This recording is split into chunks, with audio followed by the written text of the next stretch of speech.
How did you meet your girlfriend? Through work. What, through her work? What, you phoned up and said... We worked at the same place. Oh, you're right. Yeah. You're quite an enigma, aren't you? Could you give us more on that? At work. You met her at work. What, she came in selling sandwiches?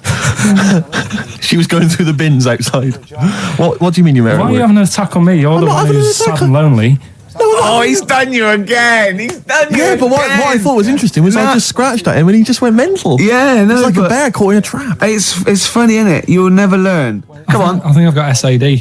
What's that mean? That thing when it's Sade. when it's dark outside and you feel depressed. Oh yeah. I think I've got that. But you're from Manchester, aren't you? Isn't it like pitch black there all the time?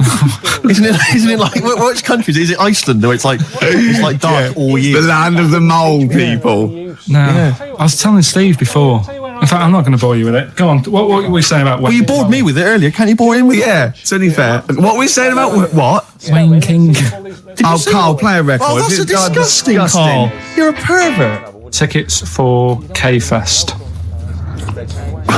Right, go on. What's that? It's like a rock thing that's going on tonight. Right. If you're into that Welsh. Right, well, name some of the bands. Names of the bands. Niall. Go on. Right. That's one of the bigger ones. Mark Lanigan.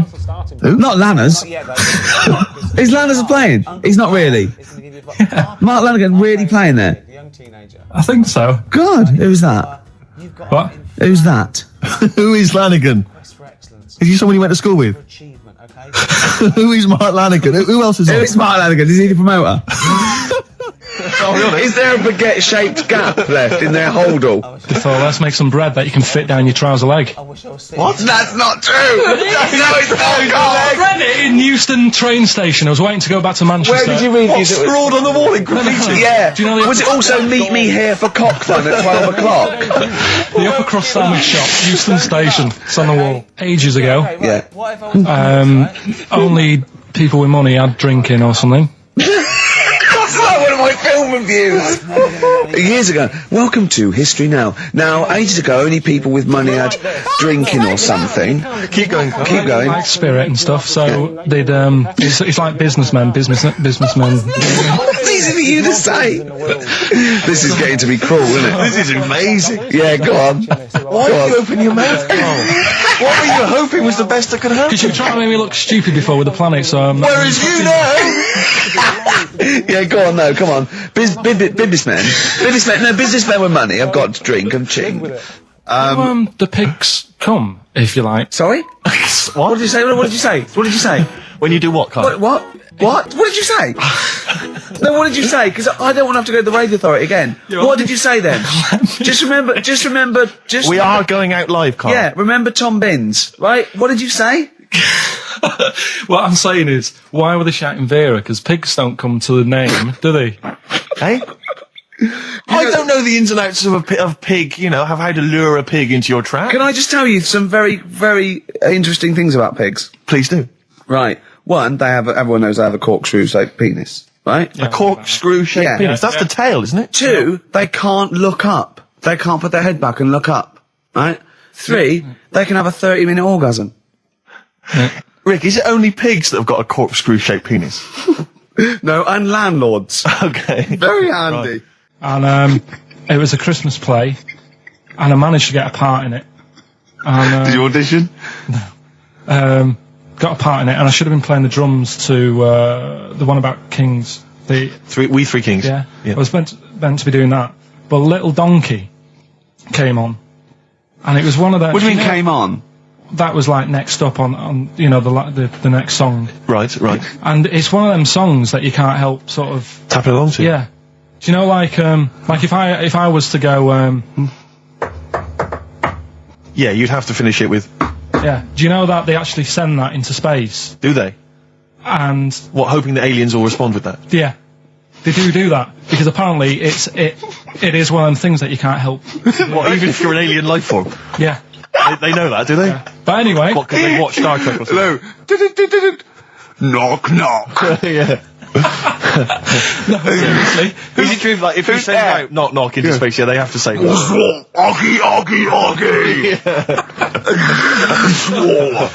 Oh, that is great. Seriously. Oh, hold on, what's something out there? What's a little green fellow? That is great. Yeah, so anyway, That is Little Donkey is like one of them tunes that you can't, and I was there and I had the drumstick and I thought, oh God. The drumstick! I could feel myself. And anyway, just wanted to do it, yeah. I started going along and playing Little Donkey, which I wasn't meant to do, but it went down such a storm. Okay, the film review. Gladiator. It's alright, nothing great. It's like an old, sort of an old version of Rocky done in the olden days, really. right, A bloke fighting other people. sure. How sort of well known is the story? Do you reckon people know the basics? Well, just very quickly, just do the plot. Quickly. There's a guy called Max. Maximus, yeah. Yeah. There's Caesar, and there's Caesar's kid, and Max goes to war, sort of wins it, comes back. Caesar says, you're good at what you do. I wish my son was as good as you. So I want you to be in charge when I die. His kid finds out, a bit annoyed about it, kills his dad, because he don't want anyone to hear that he said that he wants him to be in charge. Yeah. So his kid gets in charge and thinks, I'll show you. You're not going to be king, I am. You're going to be a slave or something. And then, next thing you see is... Sorry, can I just stop there? My only thought is the film's 3 hours long, so maybe we shouldn't go through the whole plot, man. We've done the first 10 minutes, but Yeah. go on. So, yeah, he's a slave, and then... Yeah, but then, that was an interesting bit that I thought, right? I mean, I was watching this with a girlfriend, she was already annoyed because she wanted to watch Friends on E4. Okay. Yeah. It was a good episode as well this week. Was it? Yeah. Don't tell her that. Okay. Right, so she was annoyed and she said, come on then, put it on. And I got it wrong straight away because it says on the back 149, so I thought that was an hour and 49 minutes. It turned out it was 149. No, I thought it was 1 hour 49. Yeah. But it was 149 minutes. Sure. So it overran anyway. By 40 minutes. Yeah. People got sick of him and they said, oh, we'll have to get rid of him. So they tried to, he loved cakes as well as women. Okay. So they said, let's poison a cake. And they poisoned a load of Easier than cakes. poisoning a woman, wouldn't it? And he ate these cakes and it just didn't kill him. And they were like, God, what's going on? And they kept giving him more and more cakes. And He was suspicious. and that didn't work. So the fella said, that's it, I'm going to shoot him. So they were like, I'd be there sort of punching people in the arm. Oh, yeah. Oh, that's a great game. Oh, I love that, punch people in the arm. Is that part of the Olympics now? it's I think it was exhibition this year. Right. But it's going to be a pro next it's going to be the Winter Olympics because you've got to do it in just a cap sleeve shirt in winter. Yeah. So you're playing that? She, but whilst I But was she didn't doing appreciate that. She used to go, ow! I always think whilst I was doing that, they were like the Charlie's Angels and they'd be sorting out a mission somewhere. Because they were really like, there was something about them that you thought, they're special. They were private detectives. What do they work for a man they never see? I don't know if you saw it. What did you make of Posh Spice's Warts and All documentary? Yeah, I saw a bit of it. What did you make of it? I mean, people are slagging them off, aren't they? Saying, she's daft and that, but... Don't make you. She's... I think they're alright, honestly. Yeah, You know, right. she's alright. I mean, I think David's really a decent bloke. Sure. Tell us the story. What have you learned? Do you want to ask some questions? No, not really. Just sum it up in a minute. What do you Can't do it in a minute. Well, can I ask some questions then? Where was he born? Austria. Tell us about his early life. Right, he was a young lad. Brilliant. What in his early life?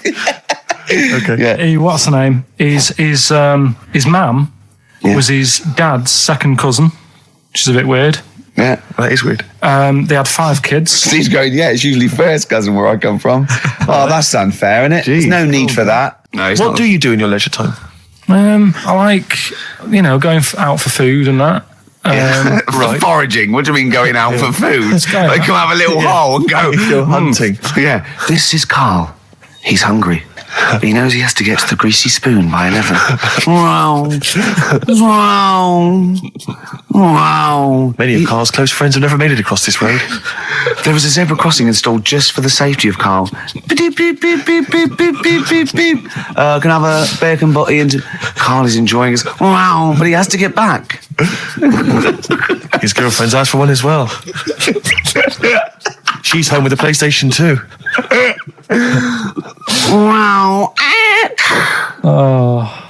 We just had a call from someone saying his company would sponsor Carl, right, to be raised by all these balloons if he could have a walk-on part in the office. And we immediately went, oh, we're worried about that sort of thing. You can't really promise that artistic, you know. And I was worried about the legality of it as well. How can you promise someone that for personal gain that's a private and all that sort of stuff, right? And I went, oh, I don't know. And anyway, put the phone down to him and Carl went... I love the fact you're more effing worried about that than me being raised 30 feet in the effing air. You started getting scared, did you? Are you worried about it? Well, You're quite excited about the idea of the challenge, aren't you? I like the idea, but I want, like... Why do you like the idea, Carl? Oh, what if it went all wrong and we're there going, oh, the humanity of it. I think we need Carl to get... he's just And the rope would pull out my trousers and Oh, no, it's definitely got to be Dr. Fox if that's going to happen. Oh, God. Oh, we've got to do this. I both think she's a fine presenter, and I think she'd do very well on it. And I think it's a good move as well. Yeah, but can you just say it's not forever? Isn't it? No, I think she'll become more popular than us. And I think that'll be the end of us, to be honest. Well, she can string a sentence together. I think she'll get lots of PR and everything. And she goes out with Big Boy Slim. Big Boy Slim. Who's, you know... A good DJ. He's a good DJ. And, is her name Zoe Slim now? Yeah. Right. And, you know, there will be nothing. It's 3 months in it she's taken over for. Is she getting paid the same as us? I don't know. We'll find out. I bet it's a hell of a lot more. I'll go mental. I bet it's good money. It's good money. I'll go mental. A kid used to take a horse into the house. Sorry. Whoa, Neddy. What do you mean a kid used to take a horse into the house? Where did he get a horse? Must have nicked it from somewhere. Must have done. You've seen a horse in it? No. What, is that from outside the saloon round the corner? Yeah, was it just tied up with a bit of leather? Right?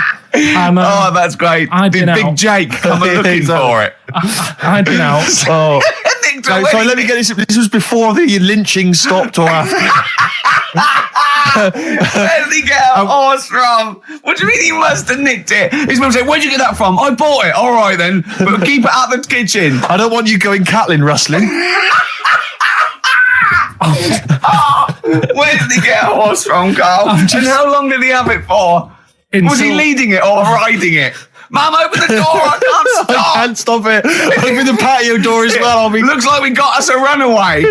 What do you mean? I've sort of... I don't think you can ever be boring. No, but what I've done, I've took like different ones. So I've took a good one that I think, yeah, that's a good quote. That was worth putting in a book. I've put one that isn't really a quote, so I don't understand it. Oh, yeah. One that isn't clever. and a funny one. So a bit of variation all out of one book. Oh, how long did this take you? What did you do? Did you sort of like sit? About half an hour last night. And did you sit sort of like quietly at a desk or something? No, just in the lounge with the telly turned down. Oh, right. Just to give a bit of light to the room. Just had it on book, turned down. Have you figured out lights yet? So, so the first one, and it was like they stuck some bacon on his head. And as ever, the vital piece of information, i.e. the reason, Carl seems to have forgotten. Because the worm was in his body, and they said everyone likes the smell of bacon. Oh, including worms. Even a Vietnamese lake worm. They love bacon. Remember last week when I said about the little fella with the bone with no brain, and you were proved wrong? No. We were saying it wasn't a little fella. We were saying it was a stillborn child. It wasn't a little fella. You're changing it now. You weren't having any of it last week. Right, hang on a minute. I'm getting confused. There was a Vietnamese snake that went inside of a soldier. A little like maggot or some sort that you have to get out of your body because it causes problems. Yes, and so in order to get it out of the body, they strapped bacon to his head. Yeah. That is great. This doctor. And did that work? I think so. They had a picture of him smiling. Oh, God, what, the worm or the bloke? The bloke. Oh, dear. Honestly, I hope someone knows the story. And Right. it was about 3 years ago, I reckon. Okay. And, yeah, it did work. G.I. Bacon. So this is why when so what, the worm burrowed out of his head to get the bacon? get to the bacon. Right. That's great. When my dad was when he was a taxi driver, Yeah.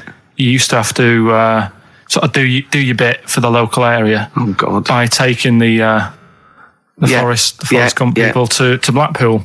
Yeah. Is that what they're called now? The Forrest Gump people? Is that what the organisations that support them asked for them to be referred to? A minibus with Exactly. life is a box of chocolates.com. Well, Forrest Gump types. It must have been, so you worked with these people. It was, yeah. The people with learning difficulties. And he used to get five. Coming home must have been a busman's holiday. So he got 5 of them in the cab. Yeah. And he had to go to Blackpool, and 4 of them were really good, behaving themselves, didn't mess about, weren't fighting and stuff. But there was one who was just causing loads of trouble, and he couldn't control him. Oh, and what you've got to be able to do with people like that, you don't want them to get stressed out, because it's not good for them. It stresses them out, and you could end up with a bit. Thanks, Dr. Karl. You could end up with a bit of a riot on your hands. So he thought, I'll nip this one in the bud right now. And he pulled up just on the outskirts of Blackpool, and he took the one out that was causing problems and put it in a wheelie bin. Oh, no. Oh, I'm sorry. I apologise. He did what? Oh, He did it for the good of the others. He put it in a wheelie bin. He was having a good time. He thought it was one of the rides. Can you stop saying it? He had another problem similar to it, where he had a little minibus, and it was his job to take a load of old women to the bingo hall, and it was miles away. And he took him there. There was no problem. About 10 old women in a minibus. One of them was causing trouble. So he pulled over it. No, right? So he took him there.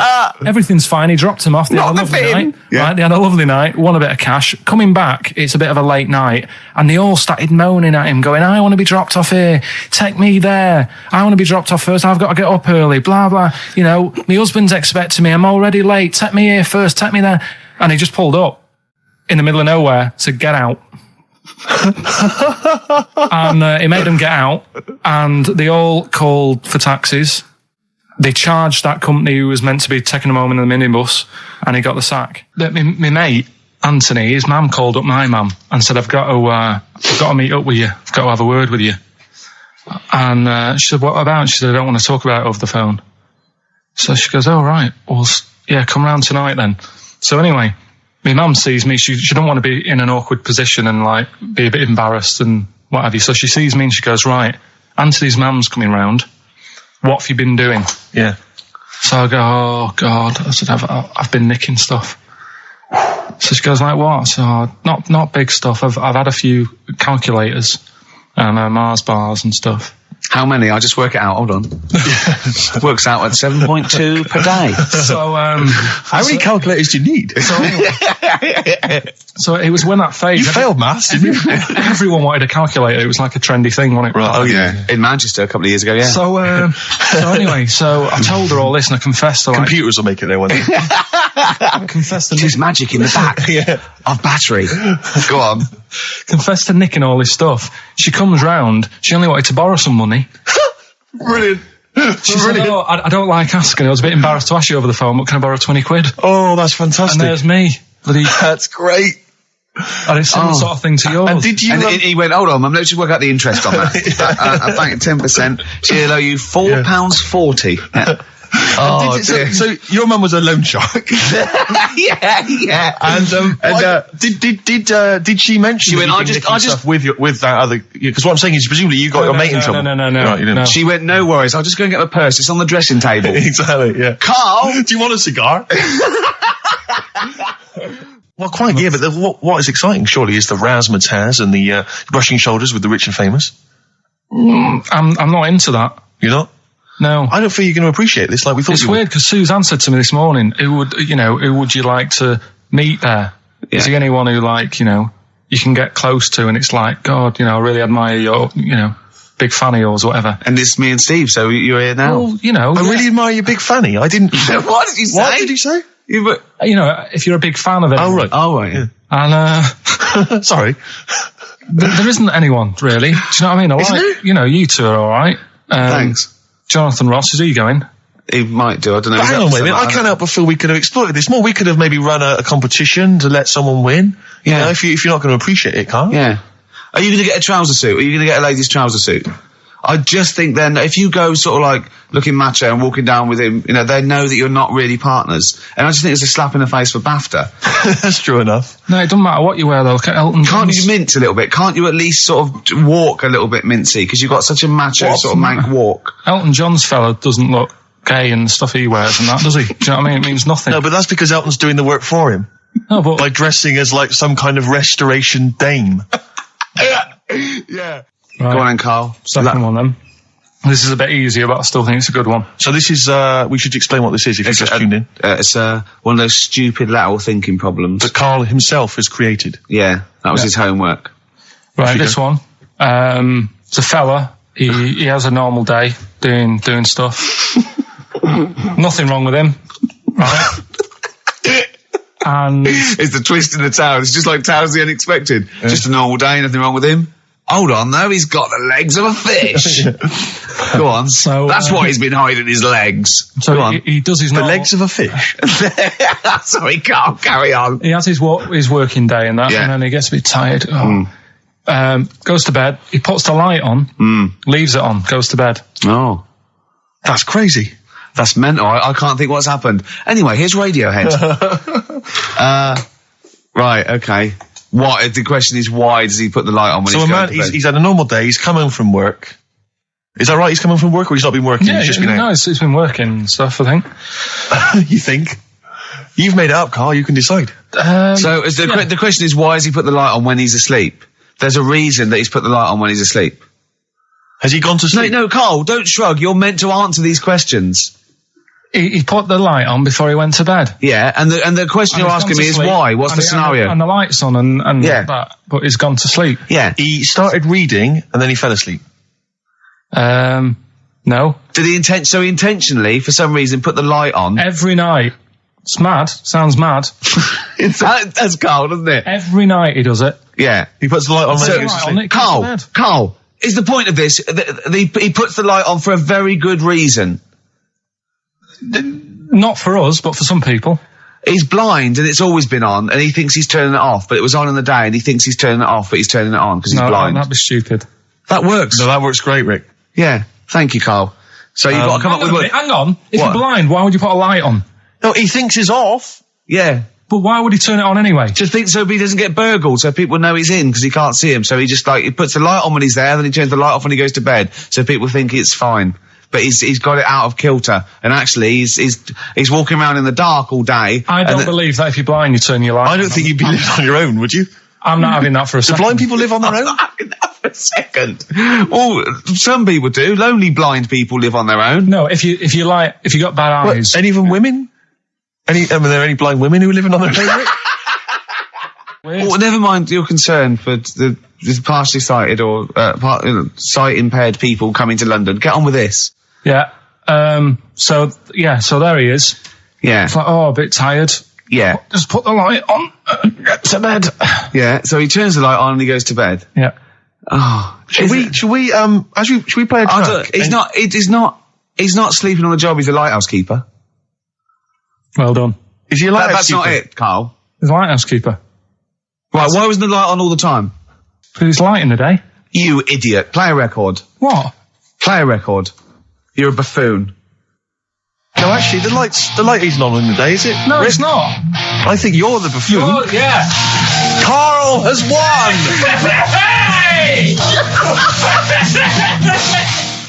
So this week's and don't say it if you know it, because the idea is that people can. Right. There's this bloke, and he buys a new house, right? And he's well happy with it. His girlfriend moves in with him and stuff, and she says, "Right, let's clean it up a bit." Yeah. And straight away it'll be worth more money. Good idea. So he says, "Right, you do the kitchen, and I'll do upstairs and that." She's stripping the kitchen down, and he goes upstairs, and he's in the bedroom and notices little hole to the attic. Oh, right, brilliant. Right. So he goes, I wonder how much room's up there. I've never weighed it up. So he goes up there, and it's all like dusty and a mess. And he goes, this could make a good bedroom, this. So he starts cleaning it all out, puts all the rubbish, like, bins the rubbish straight away, and there's little boxes with bits in that don't belong to him. So I wonder what's in here, right? So he opens one of the boxes. It's like a little lamp. Oh, right. He goes, this might be worth a few quid, right? And he rubs it. Magic lamp. And all the room goes all sparkly and stuff. And he goes, oh, what's going on? And then this fella appears, right?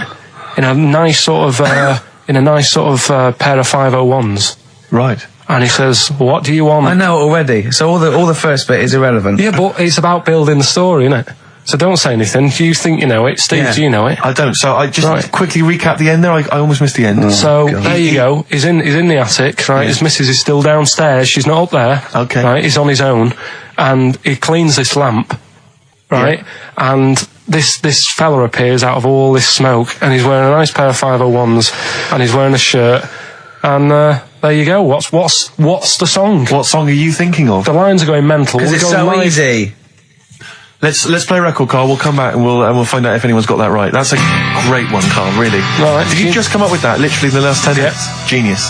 This is genius. Definitely. I mean, if those calls aren't from major TV companies, I don't know. Dynamite stuff. A lot of them are, what's his name's lawyer? Simon Mayer. Simon Mayer.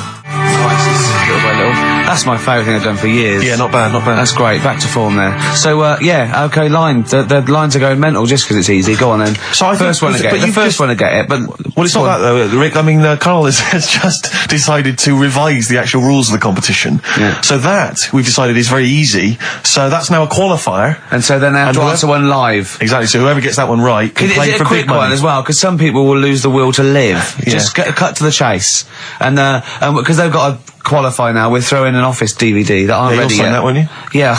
Yeah. No. That increases value by 42 pence. Right, go on. We'll just go live, yeah? Hello, XFM. Yeah, hi, how's it going? Not too bad. Not too bad. Listen, A very, very quick recap, Carl, if you will, please, for the people listening. Very quick. Right. A man ends up in a loft. Man's, after moving into this house and that, he's in the loft, and he's tidying up. His missus is downstairs doing the kitchen because that needed doing. He's up there, he's cleaning up, emptying the boxes. He finds a little... He rubs a lamp, a fella comes out wearing 501s. What's the song? What's the song, mate? are you talking to me? Yeah, sorry, yeah. Well, look, I'm sitting in this bar, right? I'm not ringing up relating to anything that's going on right now. I'm after one of these armbands to go and meet Bowie on Monday. Can you help me out? What? What? Piss off. You can't say that to our public. Yes, I can. What I can't bear is people begging, Rick, on the radio. You know, I can't bear it. Is that the Australian People bloke just who's got the Bruce screaming. Springsteen tickets? Hello, XFM. Hello. Hello. Are you phoning up for an armband? No. No. Okay, great. Gene Genie, of course it is. Well done. Well done. Right, what's so your name? Everyone else can ring off now because this. Well, she might not take the challenge. What's your name? Hello. What's your name? Christina. Christina. Right, do you want to take on the challenge? Yeah. Yeah? Oh, Right. So this is for. She's already won a couple of CDs. This is for the Office DVD. Right. Okay. Signed by Ricky Gervais. Did you witness some murder while you were doing this? Yeah. It was like that sort of Sliver film where that bloke had loads of tellies watching. Yeah, It was sure. nice. So that was going on in my mind, and then I was washing up, and I picked up the plate, and I thought, oh, it's amazing, isn't it? The human body, the way you can just sort of, you know, I want to pick that up, and you do. Yes. And the way your hands work, right? Yeah. You've got 5 little digits, but it's just the right amount to do what you've got to do, right? So I'm washing, I'm cleaning the plate. Sorry, Carl. Stop. It's just the right amount. Might be one of the most genius things I've ever heard said. I would love David Attenborough to phone you up and say, Carl, how do I word this about the evolution of the mammalian front limb? Just go, we'll just say it's the right amount. But it is. One of course extra it would is. get in the way. Yeah. And one less would just make it that little bit more tricky when picking up a bit of a slippery dish. Sure, or buying gloves. Yeah. A slippery dish. So then I was thinking, imagine like going to the doctors and he's saying, yeah, everything's all right, your art's good and everything, but Your art's good? What, your Larry's, or...? yeah, Your heart. You're in good form and what have you. It's good news. You know, I had Giano in earlier. He's not looking good. I had Fat Smaller. But you're all right. But your hands need to come off. Right.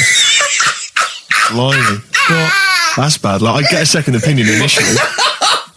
But a bit of good news, I've got a nice pair of feet I can sort you out with. Yeah. And he puts them on, and then I was thinking, right, first of all, washing up, what would that be like? I thought, Steve, that'd be tricky. Yeah. And then the second thing was, it'd probably ruin the sort of the shape of your jumper. Because you have to keep putting the feet through there. Yeah. And then I thought, I could still cycle in. Okay. To work. You could run in. Well, that's the thing. You'd be really fast. Well, that's what I was thinking. I thought I could still cycle because I could balance, and then I thought, but the only thing is I probably couldn't pull the brakes. Because of the little short things. Yeah. And then, like you, I thought, but then again, you're running in half the time. So that's what was going on in last night. So she said, yeah, it's a nudist beach. So I said, well, why, what? I said, we're all mixed. It's all mixed up. Normally on a nudist beach, it's a nudist beach and you don't go wandering on there when you get your clothes on and that. So it annoyed me a bit because there wasn't any signs. So this fella's getting closer. Well, the knob out was a sign. Yeah. Right, so he's getting closer and he walked past me. It was an old fella.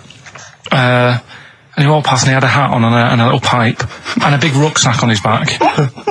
Right, so he got me thinking. Not strictly naked. I'm walking along and I'm thinking, right, why do people want to do this? So straight away, I wasn't on holiday anymore, because most of the time when I'm on holiday, I don't think about anything. Right? Your mind's a blank. I just switch off. Right? But all of a sudden, this has got in my head now, and I turn around to look at him, and check out his arse. And this bag, right, I swear, it was massive, right? What? You had a massive bag? The bag. His rucksack? His rucksack. Oh, right, okay. When he said there was an old couple coming towards me, I said, what was lower, the bloke's bollocks or the woman's tits? And he said, well, that was another point, she might as well have worn knickers. Because I was so naked, that's what he said to me. So you saw the bag? So it annoyed me, yeah, because the whole idea in it, this is what I think, I mean, I might be wrong, right? Might be wrong. Chances you never have been. You never have been before. Being nudist, right? What's it all about? So I'll tell you, on that point, Carl, let's play a tune, let's come back and we'll discuss. What are we going to play? We'll discuss that very issue. We've got some ideas. We did chat about this last week, Carl, in your absence. Alright. Well, we'll play the choral. Okay. It's a good one, this. Yeah. I'm sure if there's a doctor listening or a nurse, they will clarify that if they pump you with all sorts of stuff, it wants to come out. Right. So you're sat there having a serious chat. It's a quiet hospital. The woman next door with the blue hands suddenly starts seeping gas, right? Well, I start laughing. Because if there's one thing that makes you laugh, it's that. It's a 98-year-old woman with blue hands farting. So you try to hold it in because it's a really quiet hospital, and it'd be obvious that I was laughing at, and I didn't want to be mean, but it was funny. And then it got me talking about my auntie, because my auntie Nora, she same thing, pumped her with loads of drugs. She used to have a cabinet next to the bed is like boots. She's got loads of stuff, right, for all sorts of stuff. And I mean, she's not that old, but she's on loads of stuff, right? She's a bit coked up, as she She called up my mum once. And, yeah, you told us this. Go on, tell it again. And she said, oh, how are you doing and that? She's all right. Bit worried though. My mum said, wow, what's up? She said, I've been breaking wind. So she goes, well, you know. She says, no, but this one is going on and on and on. And she was like, she was like, what do you say? What's like passing wind, farting for 5 minutes. One thing, not like, you know, trumping and then nothing. Yeah. Continuous drone of a fart. I'm eating. Hey? I'm eating. So am I. Carl, you have to carry on. Right, yeah. We're all eating. Crisps, food crisps. So last week, yeah, you were playing your feature, that song, I Shouldn't Switch Off, because I'm enjoying the story. Yeah. And we played Living for the City, only you played the single mix, which doesn't have the entire second act, if you will. Yeah. So, Carl, you've not heard it before. You're excited before. You're excited to hear the second act, because as far as you're aware, there was a young guy, he's living with his family, they're fairly impoverished in Mississippi, but, you know, they're happy, they're getting on all right. But you're not even aware that he's moving to the big city. No, it just fades out. Well, that's the city in question. I mean, I've liked this song for, must be, 3 or 4 years, and I've always listened to the single version. I had no idea that I didn't know the full story. So, yeah. It's not, I mean, and I know your attention to detail, you like to know the full story, like, where everything was. Well, the whole idea of the feature is to say, you've got to listen to the song. Where was the lead plate thing? Where was the lead plate thing? That was like a few years back. Where was it? In Britain and Scotland. Yeah. It was a problem all over the world. They had to deal with it. You're making it up now. Is it something you saw in Lord of the Rings? Yeah. Right. So anyway. Yeah. So the Lion and the Witch, go on. Go on. So far then, what did we learn in this story from We learned so far from Stevie that there's a young lad, he's got a family, he's fairly happy, except they're very poor, and they struggle to get by, but they're happy and they're doing it anyway. He's moving to the big city. Carl, this is the bit you didn't realise. Just play the track. Okay, here we go. So this is halfway through. This is halfway through the tune now. You've not heard this before, have you? Let's go. Sorry, I accidentally played an episode of Kojak. By mistake. We were going to play a song. Carl, what did you make of that then? Yeah, what's happening there then? He was living with his family, he was fairly impoverished. He went He's on a moved bus, to the that new... bus he was on, was it? Right, so what's your take on it, Carl? After hearing that, what I've worked out by it, the first part that we heard last week, everything's alright, but it's not that great living in Mississippi, right? So he goes, I'm going to go to New York. There's plenty of work there. Yeah. They'll sort of accept me as, and everything. So he goes there, and the weird thing is, he's hardly, been in New York for a second. He gets on a bus, all of a sudden some copper's arresting him. He's like, what's going on? And then he's got 10 years. I mean, what you can't hear, because the levels are quite bad. I mean, I work with sound. I can't really hear what's going on. You're criticising Stevie I'm sort Wonder, of guessing that he didn't pay his bus fare or something. And 10 years. He got 10 years for that. I really don't know what was going on. And the last one. I've got that one. That's terrible. That's terrible. Okay, quickly. Oh, God. And the last one is that bloke who does... Come on! It's making me laugh. Come on, Carl, be professional. Right, the last one. Right. I can't do it, it's making me laugh. Oh, come on, I'll come and read them then. No, hang on. Come on, Carl. Right, here we go. They don't do this on Blockbusters on TV, do they? No, come on. That bloke who does sport on telly.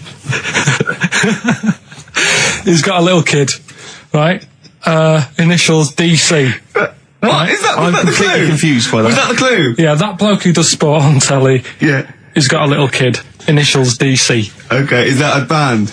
Or an artist? It's I'm not A gonna tell you. cheese. I'm not This is a gonna tell you. well-known sandwich. Is it? What is it? Is it a band or an Right, artist? so just quickly recap. Okay. It's a Come on, Carl. Right, Come on. quick recap. The first one is B.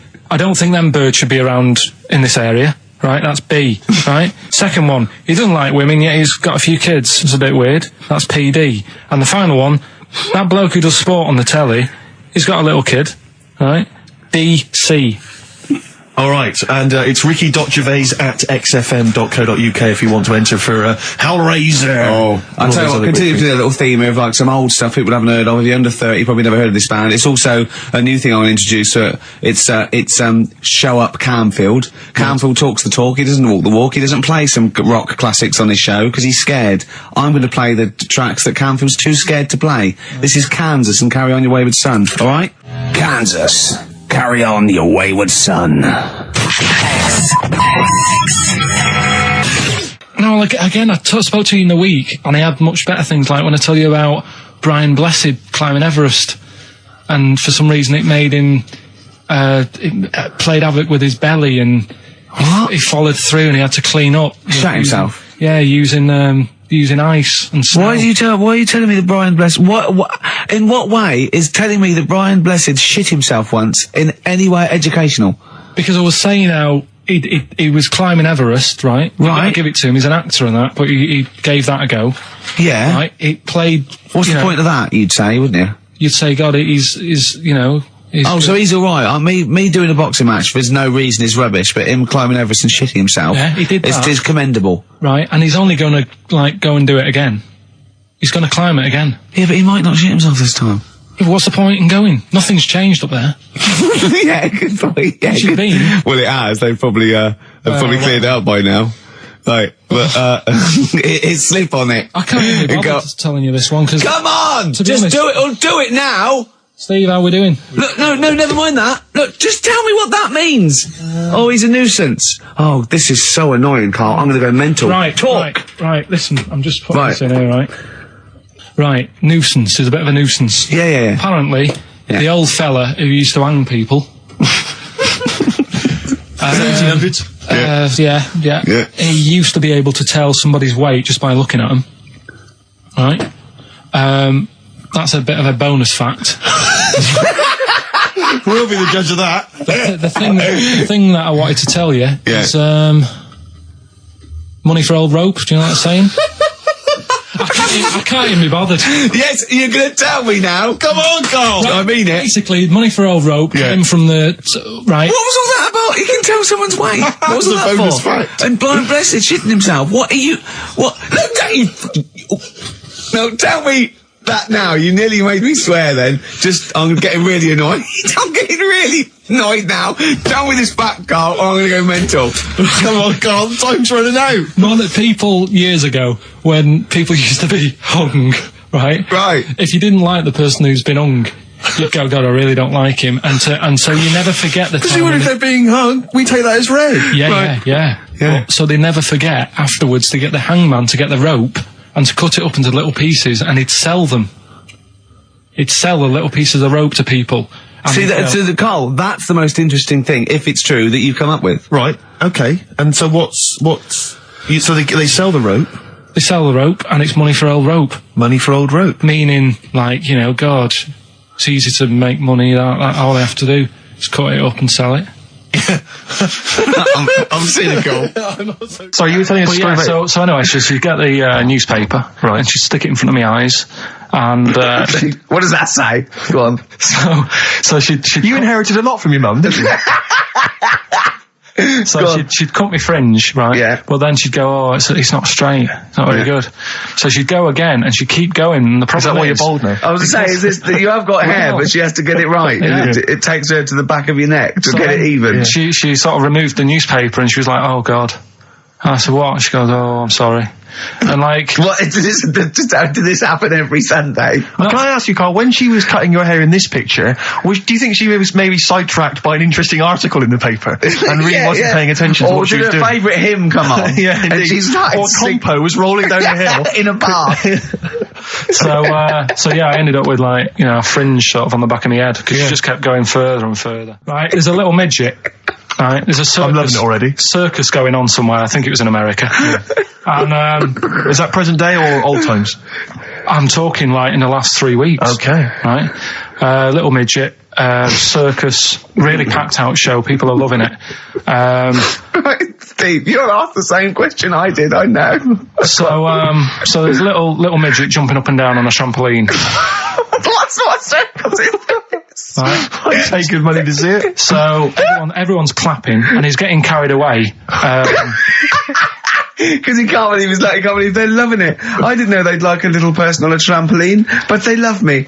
But you know what it's like when if there's a crowd of people sort of encouraging you to sort of go higher and stuff. Yeah. And I'm sure he knew it was getting out of hand. But he was jumping and he was coming down the road going higher, and he's going really high in the air, right?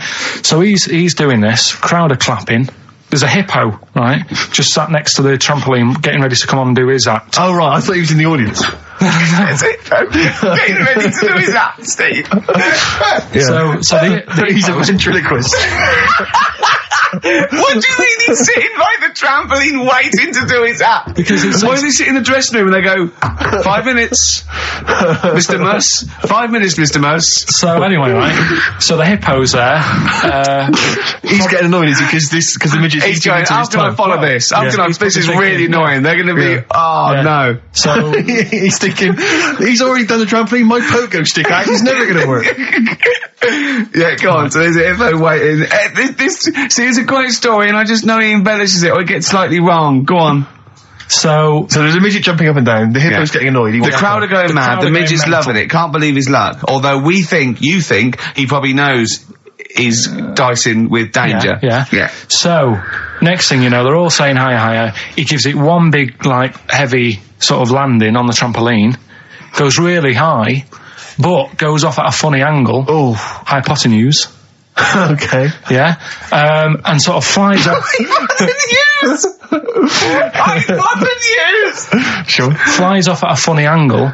Oh, dear. Hippo's there, swallows him whole. Crowd are clapping, thinking that's why the hippo was waiting there. Rubbish. Rubbish. Right, that's Aqualung. Good time's gonna come, innit? Right, Carl, come on in, educating Ricky. So, don't let the cat out of the bag, that's where that comes from. Comes from a crafty butcher. Right, go on then. So the next little headline is Wash Up With You. What's up with you? Go on. You want to know about that? Yes. It's a survey that they did. This week. They. Yeah, some university did some survey. Brilliant. Did a world test on washing up, Yeah. and each country were given 140 pots to clean. Brits were the quickest. Yeah. Yeah. Turkey were the slowest at washing up. The Turks. It's not because the little fellas that work in the kitchens with no, is it? They can't reach. Spain were the cleanest, and the Germans were pretty good as well. So. I don't know where to start with this. Honestly, Steve, I don't know where to start with that. Look at his told you face. it was really light, right? We've had the parrot, right? These are things that I found. Found the parrot, right? I've told you about the dog in the car wash. Right, you didn't tell me about that. You said there's a car wash for a dog. That's all you told me. Yeah, the but parrot, you said there's a parrot. What? It's a problem at funerals. Yeah. That's nothing. That's nothing. That's nothing. Do you understand? And They used to eat cats. what else have we got? Travis on XFM 104.9 on Ricky Gervais with me, Steve Merchant and Karl Pilkington. We're doing Educating Ricky. Right, final one. Come on, Karl. Right, what was it? It was why don't they just get a diary or some paper or something to write on? Yeah. Because Snappy. I couldn't think of a heading for it. It's basically Go on. people who have tattoos. I've never understood it. Right, that they have something put on their arm. Right, sorry. Have we started the educate? Is this part of it? Are you educating me? This is something that will be useful in my life that I didn't know about. Yeah. Go on then. No, it's just that they've got a machine out, right, that does tattoos. You come up with a design you want, and you sort of this machine scans it, and you put your arm in this thing, and you press print or whatever, and then it does the tattoo on your hand or on your What, like arm. loads of little needles that follow a pattern? Yeah, computer, is it? basically, yeah. Is it a real tattoo? It's a proper. It's a proper one. The fella said. Well, as long as it goes out, it pierces the skin with a. I just wondered if it's one of those kind of, those kind of. No, it must be lots of little needles or a moving needle that can go Sorry, along but it. how is this cleaned? Like in between each person? Don't know. Probably. I don't know. Well, no, as long as it's only that. If it's one needle, it's just the head, isn't it? If it's one needle that moves, does it like like loads of little? What are we gaining from a machine doing it? Just because they're not going to sort of mess it up. But hold on, how do you keep your arm still? Because your skin moves slightly. So the machine it's won't. sort of strapped to your arm. Right, And so the it's fella, spread- so the fella said that the tricky thing was in all this, it was the fact that nobody would let him test it out on anyone else, so he had to do it himself. But did it work? Because the thing is with a tattoo Yeah, it artist, works, they can see when your skin's moved and they can see what they've done and they keep wiping it and looking, whereas a machine's just got to trust itself. So I think one needle could go wrong. If it was a lot of needles, that it just came down, like, 1,000 needles that was an imprint. Yeah. But No, obviously I'm asking someone who hasn't delved any further than there's a machine that can give you a tattoo. That's all you've got at the moment, isn't it? Well, basically. That's all you've got. I mean, that's what I've got because I'm not a fan of tattoos. I don't. But where did you read this again? This was Internet? This was on the internet. Yeah, it was. Yeah. Okay. And I just don't understand why people do it. That's what got me attention. Because me. Sorry, what have I learned from this? That if you wanted to get one, you can get one done by a machine now. Well, you'd think it beat Bughead, wouldn't you? What? Well, you'd think it beat Bughead, wouldn't you? You'd think it beat No, you'd think it be. Yeah. You'd think it'd be Buggered, wouldn't you? Bughead. Bughead. This can't be. If this is anything with a bug living without a head, I'm not interested because we've done it. All you've done is Well, fun. let's just do what a cat. So it is that. Do that one first. Which one? Which one are we No, doing? do the Bughead one. Right. Well, the bug head one. Well, we've talked a lot about animals and that, haven't we, without heads. Surprisingly, we have. I think a disproportionate amount on it. If you're a new listener, and this is the first time you've listened, you'd be surprised. Yeah, we've done all that. We've covered worms. The way if you cut their head off, it grows back. If you don't cut too high above its neck. We've covered The chicken. the fella who blinked. Yeah. I can't go into it again. Right. Let's not go into it again. We've had the chicken with no head that lived for 8 months. Yeah. And we've had And we've had the cockroaches. cockroaches living for a week without an egg. Right, okay. Well, it's a bit more on the cockroach front, really. Right. They've found, right, that if you get a cockroach and you cut its head off, Yeah. right, and then you find a cockroach that's still got its head, but it hasn't got any legs, Right. right, it's not over for both of them, right? Because what you can do, you get the one that's got the legs Right. with no head, Yeah. sort of running around, get the one with the head, sit it on top of it, Right. get a little tube Okay. so that the fluids... So is this auntie's go out of the Let room? him finish. This is like Blue Peter. Let him You could get this for Christmas. Right, you get Yeah. a little tube, you sit that on top so the bodily fluids are still running between the two. Right. The head of the one on the top will control the feet of the one on the bottom. Okay. What about Good. And, will it continue to live? that? Yeah. Okay, you don't know that for sure, do you? You're just guessing. That was just a No, question out of the blue he wasn't expecting. Yeah. Well, what do you think of that? Good, yeah, it's great. Yeah, just a primitive nervous system that can, yeah. Did you expect us to be more impressed and excited by that?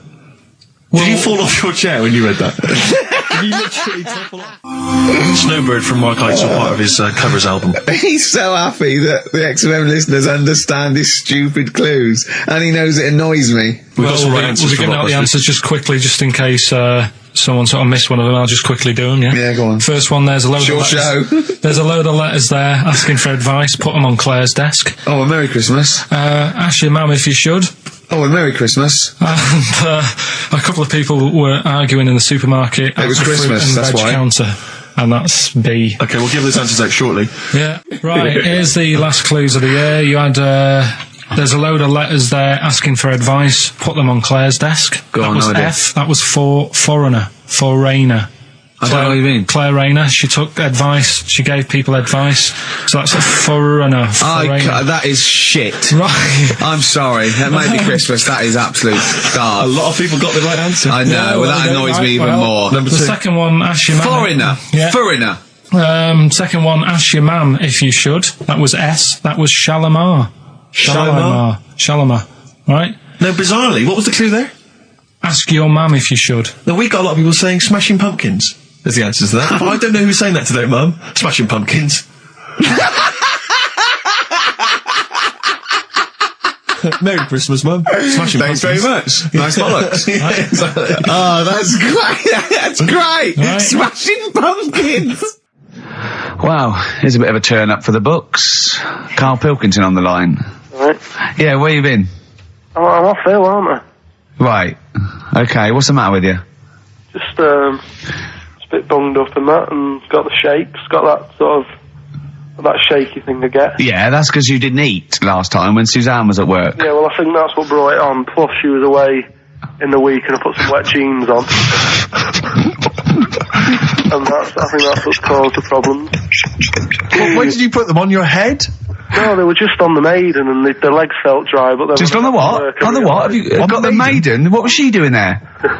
What do you mean? On the Maiden that you put clothes on. What? Your clothes horse. Maiden. Your clothes horse.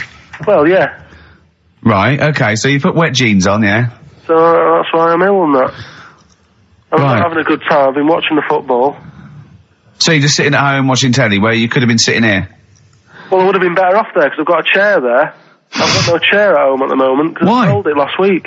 Why did you sell a chair? What, you only had one chair? What? Look, can't we just, I just was calling up to let you know I was alright and that. We're not interested in that. We want to know about the chair. I sold it. I had a little two-seater and I sold it because I'm getting a new one, but I've got to wait another month. So you've got to sit on the floor for So a you month. sold a chair before you had another one? Well, she might not have wanted to buy it in a month or something. so I got rid of it whilst I could. She was alright, buddy. We'll talk about that next week. Oh, you're going to be in next week? I look forward to that then. That's a dynamite piece of radio to tune in for. The day Carl sold a chair. Brilliant. Alright. So you alright then? It's going alright? Well, why did you take this long to call? We asked you to call since the very Because I was beginning. We've been watching phoning you. Why is your phone ringing so soft? I heard the beginning. I heard the beginning of the show. I thought, yeah, it's going alright, did air and stuff. Turned it off. You turned it off? No, I put a tape in though, because even though I'm ill, I'm still showing an interest in it. Well, you're not. If you're watching football and shaking. Yeah, well, I'll listen back to it later, so I hope you haven't been dissing me. No. Right? Definitely not. Don't listen back to it, it's not worth it, but we haven't been dissing you, no. The darkness growing on me on XFM 104.9. Oh, it's all going well already, isn't it? The microphones fell apart. Carl's shouting because he got headphones on. His music's turned up too loud. Canfield level. God, it got pre-out. Look at him giggling. Look at him laughing. That's so funny because I got a letter here from who was it from? Mike Heel, who sent me a little picture of a little Japanese fella from a film who said looks like me, and he does a little bit. But he says, please can you make Carl laugh? I've never heard him utter as much as a snigger, and I'm worried he may have a genetic disorder. Well, I mean, he has got a genetic disorder, obviously. But, he was giggling then. I hope people heard you then. Look at his little face. It was a joy. Oh, I love the things that make him happy. But I love the fact just before the microphone came up and just before the record finished, he had his headphones on, the music was too loud and he was just shouting, Bauhaus is not working! Bauhaus is not working! Play something else! I went and found Ziggy Stardust by Bauhaus and he said, why isn't it working? Look at him giggling, look, he's lost it! Is he going away? Are you on drugs, Carl? What have you done? He's tickled, look at his little, he looks like one of those shaved monkeys. Look at his little, oh my god, I've never seen a forehead glow. I know, it's extraordinary. Oh. And he's got that red shirt on as well, so the whole of him is just a big glowing... Carl, what are you trying? What are you putting in? I'm going to see if I can get this to work. Go on then. Hang on. Brilliant radio. I hope Dr. Fox is listening because I think he's eating his words right now, Steve. Right, I think I've done it. Well done. That's excellent. Right, what Let's play Bauhaus now and let's try and compose ourselves. This is Ziggy Stardust by Bauhaus. Yeah. Actually, a bit of extra monkey news if you want it. Okay, always. Do you know the Monkey News Extra. Go on. Do you know the Halfords ads? Halfords ads? I don't think so, no. What happens? Halfords, they've they sell nuts and bolts and stuff. Right. They were using monkeys in the ads. Okay. Yeah.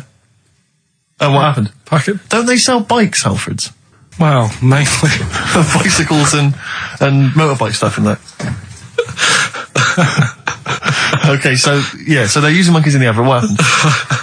I can't handle it. What? I can't do this. Look at him. Look at him. I don't care what he's doing. Well, basically, right, there was a load of hassle because they were using these monkeys in this Halfords advert. Yes. Right. And what happened? Get to the point. It turned out there wasn't a problem because they were mechanics in the first place. Well, they were monkey mechanics? Yeah. What are you talking about? Mental. What are you talking about? That's not a story. Right, anyway, listen, let's get back onto They were mechanics in the first place. Right, listen. Right, so they're making this documentary. Right? And they stumble across a little gang of... Come on! Just... Get on with it, please. Little gang of monkeys. That's the first time I've ever laughed. I'll hear that. I know. Well, brilliant. What do you want, a cake? Come on. Can we play a song? Oh, I don't understand what is wrong with you, you freak. It's making me laugh. Just tell us the story. All right then. All right. So anyway, right. So there's this documentary being made. They found a little gang of monkeys.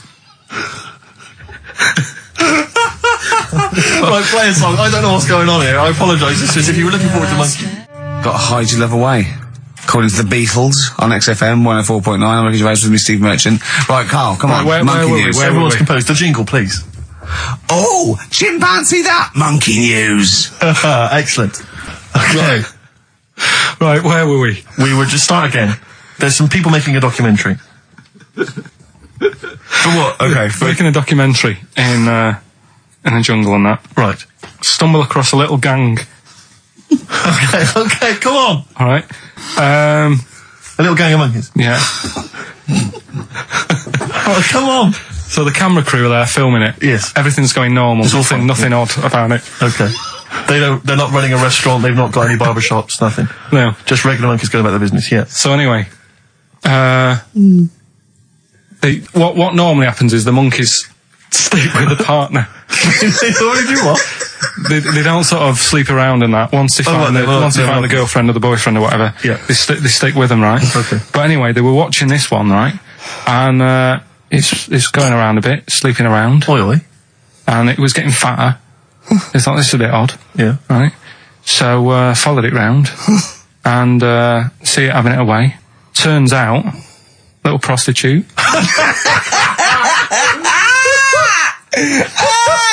Oh, God! It's a little monkey prostitute. And it was getting fatter because it was charging them bananas. What a load of old rubbish. It's charging them bananas! What was it, a boy or... It was a... Woman. Little woman monkey. That's the most extraordinary monkey news I've ever heard. Oh! That is genius! Has this documentary been televised? I don't think it's been on yet. No. And that's all the information you've got? Yeah. And is that's one banana for everything? Now, half a banana is for... Just oral. A paw job. Right. If you want full-blown monkey sex, it is 2.5 bananas. Sure. So, Let's just play a song. let's just play... Alright, well, this is our penultimate show, so we're back next week. We're going to make it a barnstormer, I'm sure, lads. I want 100% behind it, 110% next week. Alright, none of this giggling, none of this infantile giggling, like two schoolboys. Right. Alright, we're going to come back, we're going to have some quality monkey news next week. We're going to have all kinds of treats, I would have thought. Okay. Some great prizes. Alright, are we okay? Yeah, We're all best show. behind that. Let's make next week the best show ever. Good luck. If you miss it, then you miss out. We're ending with a track from a couple of years back. I think it was 92, 93. Dinosaur Jr. Start Chopping. Play that. Start playing. Forget start chopping. Start playing. Alright. Alright? See you next week. Yeah. And another bit. This was the best one, right? Grab it! Right. There's this fella, and he was on his bike, right, cycling to work or whatever, and he sort of sees this thing in the corner of his eye. Right. Literally in the corner of his eye. Or you mean he saw He just said he saw in his something. peripheral He vision? saw Okay, something yeah. and thought, what's that? Yeah. So he thought, oh, doesn't matter, whatever. And he stops off at a cafe, right? Get a little scone, a tea or whatever. And he goes in there and he's sat down, and the waiter comes over. He says, yeah, what do you want? He says, I'll have a scone and a tea. He goes, all right then. So he goes to get it, comes back. As he puts the tea and the scone down, his face is like, what is that? Right? Like a look of frightenedness on his face. Right? Drops the tea and legs it. So the fella's going, what? So he legs it after the bloke and goes, what? And he says, oh, something came out of your nose. That was massive. Sorry, something came out of the Listen, guy this is all serving. true because people would have watched it, so don't start saying it Sorry, didn't but hang on, I happen. just need to clarify. The guy I on the don't. bike... I don't believe he ran away. Wait a I minute. don't believe he legged it. I don't believe he had a look of frightenedness on his face, and I don't believe he said something massive came out your nose. Wait a minute. And I don't even believe he had a cup of tea in the scone. These are the things that I think are embellished. But who had something coming out of his nose? Was it the guy serving the scone? The one who was on the bike who ordered the scone. Yeah, but what was came out it? of his nose. Yeah, what was it? Came out of his nose. Right. So he goes home and he thinks, I've got to sort this out because it's not good and that. So he But sat. what? No, it was out of his nose. So I mean, it poked out of his nose. It didn't come out. It just said hello and then it... It was like the maggot in the head. Yeah, he just yeah, popped, it just- popped his head out, had a look around and went back in. Why Like, did the bloke drop the tea and run? well, it's weird, isn't it? Alright, so he goes home. He goes home and he goes, oh, God, you know. So he sits in front of the mirror and he's sat there waiting. This thing comes out. Again, sort of looks round, goes back in again. So he goes, oh, No scones. right. No, it's... So he goes, I've got to sort this out. He goes to the doctor's, says to the doctor, I've got something up my nose. It just keeps coming out and having a look round, going back in. Didn't say The that. doctor's like, oh, I haven't heard of that before. Right? Didn't say that. So sat there. It does it again. The doctor looks, frightened again. Runs away. Yeah. No, he didn't run away. Well, he's got a look of frightenedness on his face. He had a look of medical frightenedness. He dropped his stethoscope and legged it. No, he said, I know what it was. He said, what? So you got a leech up your nose. He had a leech about that long. What's radio? Well, how long's that? 4 inches. 4 inches coming out of his nose. Next time it stuck its head out, he grabbed it, pulled it out. That's horrible, though, isn't it? Isn't it? Can I just remind people, just let people know, when Karl was saying it was about that long and Ricky said 4 inches, he was using his fingers. Oh yeah, he didn't have his There's nothing else there. feather out. No. So he had a leech up his nose. How did he get a leech up his nose? Don't know, again, I'm not that bothered about that bit. It's just, buy it if you want, not bothered. Think about it. Come back, right? Come back if you want. Start again, Karl. I lost halfway through. Right, start that second one again. Right, well, you can buy... It's different. Well, the first one was buy it. Well, no, this one was yeah. Well, write it down. Buy it. Right, do it. Do it. If it's a cryptic clue, all the letters count. Do it. Buy it if you want, I'm not that bothered. You know, think about it, come back, check some other places out first before you know... That was a crossword clue in the Times. So we got no time for other clues. Right. So that's SC. Right. Do that clue again. Buy it if you want. I'm not fussed. Do you know what I mean? Think about it. Fust is making an appearance. Fust wasn't there before. Do the clue again. Do the clue again. Initials SC for that one. Do the clue again. I don't want to do it again. You haven't finished it yet? I have. That's it. No. Do the clue again. I can't do it again. Do the clue again. Buy it if you want. I'm not fussed. Right? Shop around. Come back. It's up to you. I'm not pushing you into anything. It's up to you. Wasn't there? SC for that one, right? And the final one.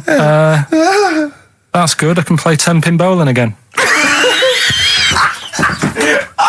Okay, and what's the clue? Christ. That's O for that one. Oh. All right, so they're the three Now I things. assume that, I'm not going to bother to look, but I assume there's a jiffy bag of tax Yeah. which people can win. All right, well, great, good luck. Ricky.gervais@xfm.co.uk is the email Play a address. record. Thorns. No, buy it if you want. I'm not fussing. Come back, have a look round. I'm open Wednesdays, by the way. Shut up, for. See you later. I sort of feel like, you know, one thing we've never done, Rick, is we've never pandered to people, but as it's the last show, we've got to give the audience what they want. Right, what's this? Well, yeah, and I was going to say things they don't want as well. And, you know, and well, just basically to keep a smile on Karl's face. Yeah. I say a smile, a sort of not quite a scowl. Yeah, he never really smiles. So, yeah, it's just really as a chance for him to have a go. It's like, you know, you indulge an annoying child. The only time Karl laughs is for no apparent reason. Yeah. What do you think? Like, What do you mean? well, sometimes you'll go. And I know you'll be thinking of what a monkey could do. Yeah, it's like people who've had electroshock therapy. Yeah! I just imagine tied down, biting on Exactly, something, yeah. biting on a big leather pad. If you got like a ball, Oh, Jesus. I know, you don't think about the cryptic clue is that every syllable counts. He says it different every time he says it. There'll be something different. Look, go on then. right? So if you get a bulb, right? A bulb what? A bulb. A bulb. What's a bulb? What's a bulb? Like a A light bulb. I like bulb. Oh, a light bulb. So you get a bulb? You get a bulb. Yeah. Go on.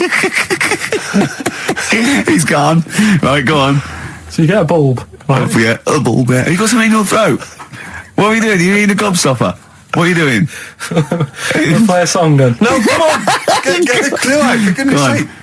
So the cryptic clue is, so if you get a bulb, right? So That's the beginning. Okay, great. right. If you get a if you get a bulb, like, go on. And you look after it, right? You look after that bulb. And you teach it stuff. And all Jesus that. Christ. What you doing there? Do you know what I mean? This is extraordinary. This is extraordinary. Imagine that written down in the He's had 18 months to get this But right. imagine it. That's not a clue. That's an essay. I don't know what it is. It's a I conversation don't know with if he means yourself. a light bulb, a bulb like you plant in the garden. What kind of bulb does he mean? Yeah. It doesn't really matter. Oh, okay. You get a bulb. Well, remember that. It doesn't matter. Okay. Okay. It doesn't matter. It does, but I can't say too much. Right, so listen, let me just do it again. You get a bulb, right? When it's young, you look after that bulb, Yeah. you teach it stuff, and what have you. What have you done there? What's gone on? Brilliant. And what are the initials of the band? R, right? R. R for rabbit, right? So anyway, my dad says, yeah, well, we can get in there for free. Of course he did. Clever. Right? So we parked up on this little country lane, right? No one about. We walked How much down, did it go in? Like £2? about £3 each. Yeah. But he said, well, yeah, but if you don't have to pay, do you know what I mean? You enjoy it even more, don't you, when you're walking about and you're thinking, I've got this £3 in my pocket, no one's having it. Yeah. Right? No, looking over sorry for a bloke with a peak hat saying, can I see your ticket, please? I wouldn't enjoy it more, no. Go on. Yeah, but you don't worry about it. do You got a bit of money now then, Rick. You've changed. So anyway, so we had to walk across about 4 fields. For £3. Right, and what happened was we're walking through all these fields and what have you, big grass and muddy bits and all that, 'cause it'd been raining, and climbing over fences and stuff. And we're in this field, right, and I look to my right, and there's about 30 cows all staring at us, right? And Suzanne started to panic a bit. She said, we shouldn't be here. Dad says, of course we can, we're allowed to go wherever we want, all this land, it's ramblers' rights and all that stuff. Yeah. And take a cow if you want, unattended. Serves him right for leaving him in the field unattended. I'm having one. And keep us fed for a week. across. Anyway, these cows start surrounding us. Surrounding us. And, Brilliant. Oh no. Face off. and Suzanne's panicking, going, "This isn't right. We're not going to make it to the fence in time. They're moving faster than us." And he started sort of running a bit. Wow. And It's like Dad some was kind of bovine West Side Story. "Don't." A gang of cows coming at you. Don't worry about it and stuff. But my dad had to sort of stand there and like wave a stick at him. Of course. And we got away, but Suzanne was like having a bit of a sweat You on, got away. saying, we could have got killed. Sure. And my dad saying, "Nah, it never happens." And I just wondered if it does, if there's a risk of. Yeah, it is rare, but there's been a couple of cases of being trampled by cows. They're not aggressive. They sort of run through you. Well, they're aggressive if they've got a calf. They do have kids. What? They had kids with them. Kids, yeah. That's a goat you're thinking of. Yeah. Maybe they were trying to sneak into the gnome thing, and they were worried that, like, if too many people did it, and they thought some cows, we can just sneak in. They where were trying, no one's expecting cows. And the but some cows were going, humans. walk upright like you're a human. Don't walk upright. They thought you'd blow their cover. Yeah. Yeah, people have been killed by cows before. Yeah, that was like the highlight. In the week, I called Karl up. I said, "How are you, mate?" He went, "Not too bad." Now, as you know, his girlfriend's been away for ages, hasn't she? Covering the World Cup, the African Nations Cup. She's a sports journalist. Well, yeah. All right. Okay. I love the fact you're thinking, what does that mean? Like, well, she's not much of a journalist, Rick, to be honest. I've read some of her stuff. No, but she's not on air. She does stuff, Yeah. Behind the scenes. Yeah. Sure. A lot of journalists do. You always want to make clear that you're not going out with Kate Adie. That's what you want to make clear, isn't it? Yeah. Now, so she'd seen none of the meteoric rise of Karl as a Right, 'cause broadcaster. she's been away for the whole time a since you've sort of raconteur, become... a wit, Yeah. a cult figure, to be honest. And he hadn't told her this, so apparently he went home and she was sitting there looking a bit grumpy. He went, "All right," she went, "Yeah." She went, "Should we go out then?" She went, "I'm not sure I want to go out with an idiot." Right? Oh, no! Yeah, and she went, "Loch Ness Monster. Why don't you just think, of course the Loch Ness Monster lives in Loch Ness." And she was giving a bit of a hard time. And she went, "That's why he said, "That's why I didn't tell her. I didn't tell her really." Same thing happened when I was at school and I had to play drums in Little Donkey. I didn't tell my parents, right? But my dad turned up anyway. And what happened? He How old were you, Carl? well, it was the school that I used to go to. Oh, yeah. Like- Oh yeah. You went. Well, you used to go to the school you used to go to. No, but what I mean Go is, on. I didn't go to secondary, did I? Sort of missed a lot of that. Sure. But primary, I liked. Oh, it was okay. all colouring in and stuff. Yep. And it was a Christmas play, and I managed to get a part in it. And, Did you audition?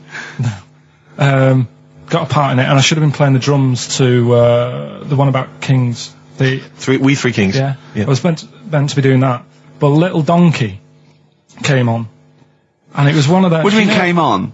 That was like next up on the next song, Right.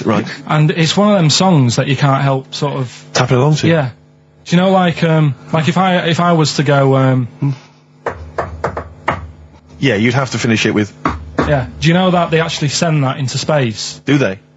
And What, hoping that aliens will respond with that? yeah, they do that because apparently it is one of them things that you can't help. What, even if you're an alien life form? Yeah. They know that, do they? But anyway, What, because they watch Star Trek or something? Hello. Knock knock. Yeah. seriously, Is it true, like, if you send out knock knock into space, they have to say... Oggy, oggy, oggy. Ah, that is do this, that is you look into great. it. Seriously. Oh, hold on, what's something out there? What's a little green fella? That is great. Yeah, so anyway, That is Little Donkey is like one of them tunes that you can't, and I was there and I had the drumstick and I thought, oh god. The drumstick! I could feel myself. And anyway, Just wanting to do it, yeah. I started going along and playing Little Donkey, which I wasn't meant to do. But it went down such a storm. What, were there people like parents and that dozing off, and then suddenly they heard your version of Little Donkey, and they thought, wait a minute, now it's really picking up. What do you mean? I'm glad we paid £1.50 for this. What do you mean it went down such a storm? I'm going, hold on, was it like when People have Ringo... lighters in the air. You know, like when Ringo joined the Beatles, now Yeah. going, boo, Pete Best, and he went... Yeah, And I went, whoa! Oh, God. But the teacher just said, oh, it went down really well, you can do that again tonight, Right. when you're in it again. But anyway, so my dad was there, and... And you hadn't told him about this performance, so No, I he never just did. turned up I off never his own did. back. I never took the letters home and stuff to No. show my mum and dad, because it just put me off. So, anyway, he turned up, don't know why, he must have heard from someone else's dad. Yeah. He turned up, and he swore about me, which... Did he? I don't... Could you use think a it's- word it's allowed that's... to be said? The word? Of course it is. Right. If you got a kid in the car or anything, you can turn it down now. Yeah. Right? But he said, there was a guy stood next to him with a camera, big video camera filming it. And he said, yeah, film it, but try and avoid getting the twat in the hat in the shot. Because I had one of those porters, you know, the little round pork pie hats on. Right. This is so sad. What, was this a nativity play? It was about Jesus and stuff. Yeah, well, there was a porter there helping him with his Of course bags. there was, I forgot. I yeah. mean, Mary and What, Joseph, managing the they got stable? there. Yeah, because it was the whole, you know, because the inn was full. Yes. But I think the porter doubled up with the inn and the stable. Right, that was nice. So of he, him. yeah, He yeah, carry bags over, yeah. yeah, no, so yeah. You're right, though. I don't know why I was wearing one of them. But I was. And, And your father said that, and how did you know your father said that? Did you he told hear me it? about it later. Oh, he told you about it later? Yeah, I was talking about stuff I'd done at school, and he said, "Oh God, remember that?" And I spoke to him the other day about it, Right. and yeah, Oh, God. it's a shame. So that was the end of your sort of drumming career, really? Because it could have been, I mean, you know, the audience loved it the night before. Yeah. You could have, like, been, like, who knows, a whole new world for you. Yeah, Have you done any stuff? I've never drummed. I wish I had, man. that is That's a movie story, but... is that, and that's why you don't tell, your mum and dad don't know you on the radio, do they they? think when they were down the other weekend, they had to come in here. I just said, "Oh, just go in and press the buttons." Because they could listen on Sky Digital, couldn't they? They could do. But you wouldn't want that, would you? I don't want that. No. Play a record, and I want to talk to you again a little bit about this later. Yeah. Right. When we were talking to Carl in the week, things we're talking to Carl is that you come up with something that's sort of like, quite innocent, and he goes, well, once, right? And you realise that it's comedy dynamite. He doesn't know it, but we want to go save it. And he let out, you were filling in a form, weren't you? It was all like your girlfriend thinking you're a div. And it's happened before, isn't it? Because she came home and you'd filled out a form to get a job once, hadn't you? Yeah. What was that for? Granada Telly. And on it, Well, let Carl explain. yeah. You see, this is what annoys me with job applications, because rather than just saying, "Do you want the job?" and "What can you bring to this business?" Yeah. Do you want the job is a good one. Because the thing is, That's sort of the one for the boys. no, listen, right? Because if they say no, I don't think they want the job. Yeah, but listen. Go on. I mean, I presume with what you do, you have to take people on and stuff. What, in a fight, you mean? You know what I mean? Yeah. And I think it's more important that you're willing to graft and put the hours in. Sure. Than say that, you know, you did well at school. Yes. Sure. Because if I wanted to, I could have done well at school. Of course. I just didn't want to. So where's this going? So you had the application form. So when it came to the qualifications bit and that, I couldn't fill them in because I didn't have my qualifications. And it was also asking about your languages. And I put down English quite good. English quite good. And his girlfriend came over and seen the form that he'd sent off. This was a copy of it. Yeah. And so she went, oh, you know what I mean? So that's what started, you know, the disappointment. So they're going to get that and think that you're not English. I don't think I've got it. It was ages ago. Right. How long ago was it? Oh, well, it was when I was still in Manchester, so 5 years ago. I don't think you've got to know. No, I think you'd... That could be a long list. I mean, there's probably a lot of admin problems in that organisation, but they probably... But there's what I meant by it is that you know, I can speak English, but I don't know all these long words that people use all the time. Yeah. Oh, God. Oh, can I just tell this quickly? In the week, I'm talking to you now, the listener. Usually I don't. Yeah. Carl said, about embarrassing him on air and that, and he's worried about his education, and he was worried about not knowing long words. Like, we come up with any long words. And he said, no, I was scared, you were going to ask me something about, someone, and he's a Eastern European leader. His surname is Milosevic. And Carl said, so I learnt it this week, and learnt it so you can't catch me out in case you start. I said, what? And he said, he thought about it, and he went, Flobodan Milosevic. Got the surname right though, didn't he? So what's his name? Right? What's his name? That's how Bill and Ben would address this leader. How would they have said it? Flobodan Milosevic. What's his name? Slobodan Yeah. Milosevic. Yeah. Well done. Anyway, Carl, look, you almost let it slip then as you were talking about your filling out that application form. There's some big news that everyone needs to know, which we were stunned by in the week, although the more we sort of talk to you, the more it starts to fall into place. Yeah. But Carl, what's the story? That I haven't got me exam results from the GCSEs. He never turned up to get his exam results. I was working. And so, how many did you take in the end? Because you weren't even sure about that, were you? You think you took maths and English, don't you? Yeah. And art. you think you've handed in the artwork for art, don't you? Now, art was continual assessment, wasn't it? Coursework. And what was the that you made? I made a man sort of putting his arms into a car. You made a model of a man putting his arms into a car. What was this? So Sort of that like- one's passed. Was We that can this, take that this aside. a homage to break-ins in Manchester? Was this? What was this? Oh look, he does what he sees. Yeah. So So you've what's got that. That's safe. You've definitely got that one. So you've taken art, you've taken English and maths, you think? So this is what we're going to do, listeners. We're going to try and find out his exam results for him and tell him next week. Live on air. We're going to call his school, we're going to try and track him down, and we are going to have a little envelope, and we are going to give Carl, at the age of 29, his O-level results. GCSEs, yeah. Now, Carl, so you took maths. Yeah. You think you took English. Do you remember turning up to do those? Do you remember sitting in the room filling in the forms? Yeah. Okay. And how did you feel you did? I don't think I did well. You don't think you did well? Did you revise? No. Why didn't you revise? Because I don't really believe in it. Okay. Well, it's just that if you don't know it, then you don't know it. You shouldn't have to start looking at a book. If I went to like the hospital Yeah. and the doctor said, "Oh, you need your appendix out," but hang on a minute, I've just got to read up on it. Yeah.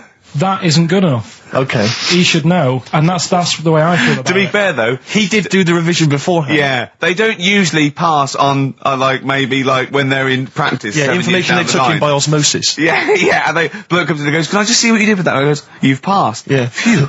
That's a good one. Yeah. Good job I watched Casualty. I just like the way, the things that interest me, I remember. Things Okay. like snakes not having ears and stuff. Yes. I didn't have to read about that. No, you just learnt that, You yeah. saw it on the telly, didn't you? You saw it on that Ian Wright programme. Yeah. Yeah. And this is what Carl said to me. He said, it's actually, I called Carl up in the week, and Reese was with him. Reese used to be on XFM, Yeah, and he took the phone, and he went, Carl's worried, I've seen that programme. He said, snakes don't have ears, right? He said, so you can creep up on them and pick them up. And he said, Carl's worried. He said, how'd you ever put them down again? Because then they know you're there. I woke up the other night quite late, Worried about that. and I said to my girlfriend, I said, how do you put a snake down? And she said, what are you talking about? I said, that Ian Wright thing, this guy managed to pick up a snake. And do you know that thing where they clamp its head on a jar to get the poison out? I do now. Right? They did that, but they didn't show you how they got rid of it, and I thought, it could really get nasty, because it's obviously annoyed that you've had its head pressed in the jar. Yeah. Yeah. Right. They hate that. Now, Especially as it's in front of their mates. when you lift it off, Yeah. right, you've got hold of it. Yeah.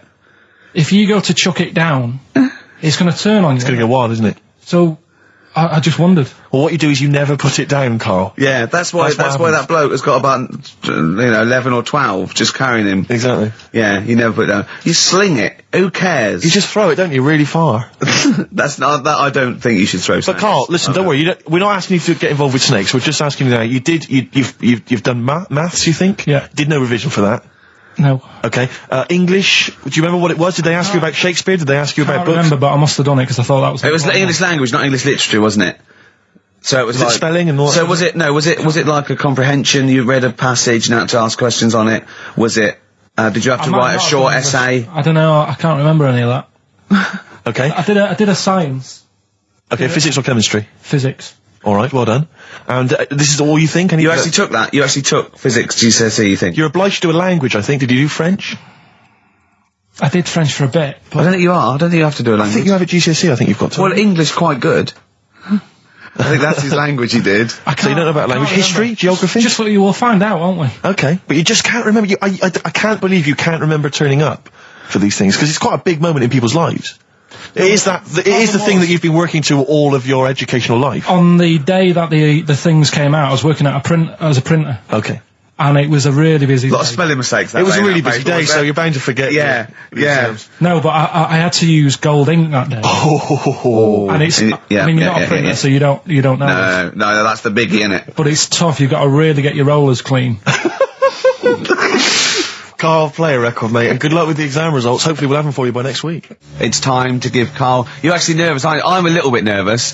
Just to recap, Carl is 30 this year. He never went to get his results of his GCSEs.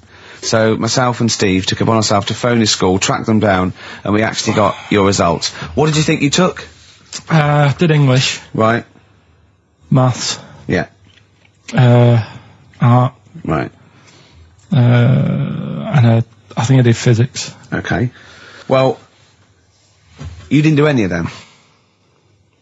Eh? You didn't do any of them. You didn't register. You registered for one exam and took one exam and got results for one exam. So I don't know what you thought you were turning up to, or you weren't registered, or you didn't. You're familiar with the notion of registering for an exam.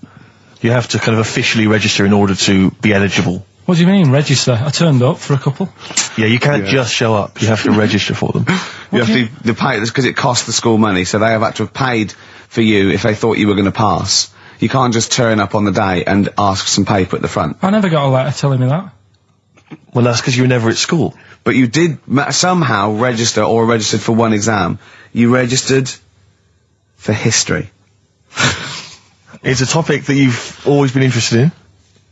I was saying to Ricky before, World War II, I loved it. Not the actual event. No, the but study just of it. You all mean? the stuff like, about the Anderson shelters and stuff like that. Yep. And the bombs and that. And then when I took it, it had nothing to do with that. It was more about the Tudors. So the Second World War didn't come up. You mean there were no questions about the Anderson shelters? Nothing. That's devastating. So So what are you expecting the result to be?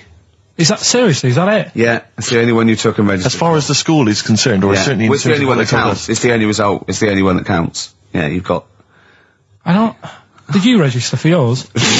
Yeah. Yes. I've got certificates and everything. So what? Do you do that before the exam? Do you have to go somewhere and sign something, or? Yeah, you don't check your results and then decide if you want to register. It's not like Millionaire when you look at the question and go, I think I'll take the money. Yeah. You go. No. But anyway, you must have registered for one, or maybe your teacher put you in for I didn't do it. They must have been confident. They must have been confident. They must have thought your best bet was history. Right. So, what did they get?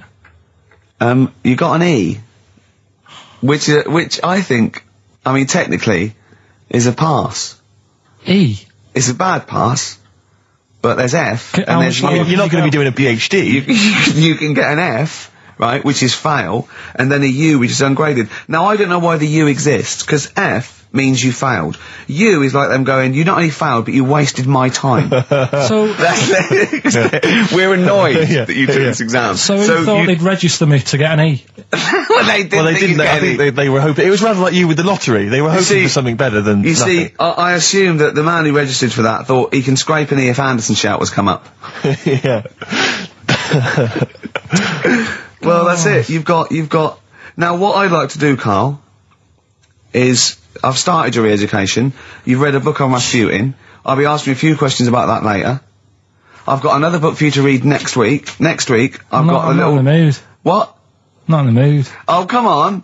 Look, what's that? What does that say? It's that fella. It's the picture of the bloke that he used to use for Citizen Smith. Yeah? Che Guevara. Yeah. Yeah. He was quite happy, I think, when he found out that Robert Lindsay was involved. He went, yeah, of course you can. No worries. No worries, yeah. What are your feelings, Carl? What do you think? Are you emotions depressed? feeling? I'm just a bit annoyed because I'm sure I turned up for more, so it just wasted me time. Listen, they don't matter. I'm sure I you're did doing. more You're than doing one. very well. You know, you can educate yourself. GCSEs are merely a step on the ladder to help you, not just for education, but They're more vocational than anything else. You're doing very well, and you're reading books. Don't worry about it. But It's not can I a suggest concern. something? But if you want, I'll pay for you to take history again. Carl, we'd love to see you get a C or above. And Well, we're I'll willing pay to... for you, and I'll get you some books. Right, now listen. We can, let's get, I reckon, when are the exams? June? Something like that, yeah. We'll try and register next week, and I reckon you can get an A or B. I'm history. busy. I'm In busy. history. No, don't worry about it, it's just easy. I get you Brody's notes. If Heat magazine, they love you, Carl. They could probably sort something out. They could probably pay for a tutor. They got a lot of money, they sell a lot of magazines. I mean, it is almost always, and you found that out, I discovered this, it's always the Tudors and Stuarts. There's no fear for them not coming up. Now, what do you already know about them? You must already know stuff about Henry VIII and Elizabeth. No, because it's too long ago to even get interested in. Do you know what I mean? You can't. Is that why you relate to didn't- it. Okay. The Anderson thing, it was like, God, you know, I bet my mum and dad were in an Anderson shelter. You know, this is interesting. What, when they- Oh, my granddad would have, like, had something to do with this. But the Tudors, it's like, I don't know even if they had a family back then. Play a record! We come back Hang to on, this. hang Sorry, on, hang on. Steve, Because I need to introduce the new feature. Yeah, For the I record. don't know if I had a family back then. Carl, listen, let me Genius, just Carl. ask you now, right? If you can finish this sentence, we've got a chance. Divorced, beheaded, died. Divorced, beheaded. Died. What is it? We just need to do a little bit of work, but otherwise I think you're going to be fine. It's how you remember what happened to Henry VIII's wives. They're little... Divorced, beheaded, died. Divorced, beheaded. It's like spam. Support... What's it? Support, protection, anchorage, movement. That's how You're you going to remember- that's nothing to do with the Tudors No, and that's to Stuarts. do with a skeleton.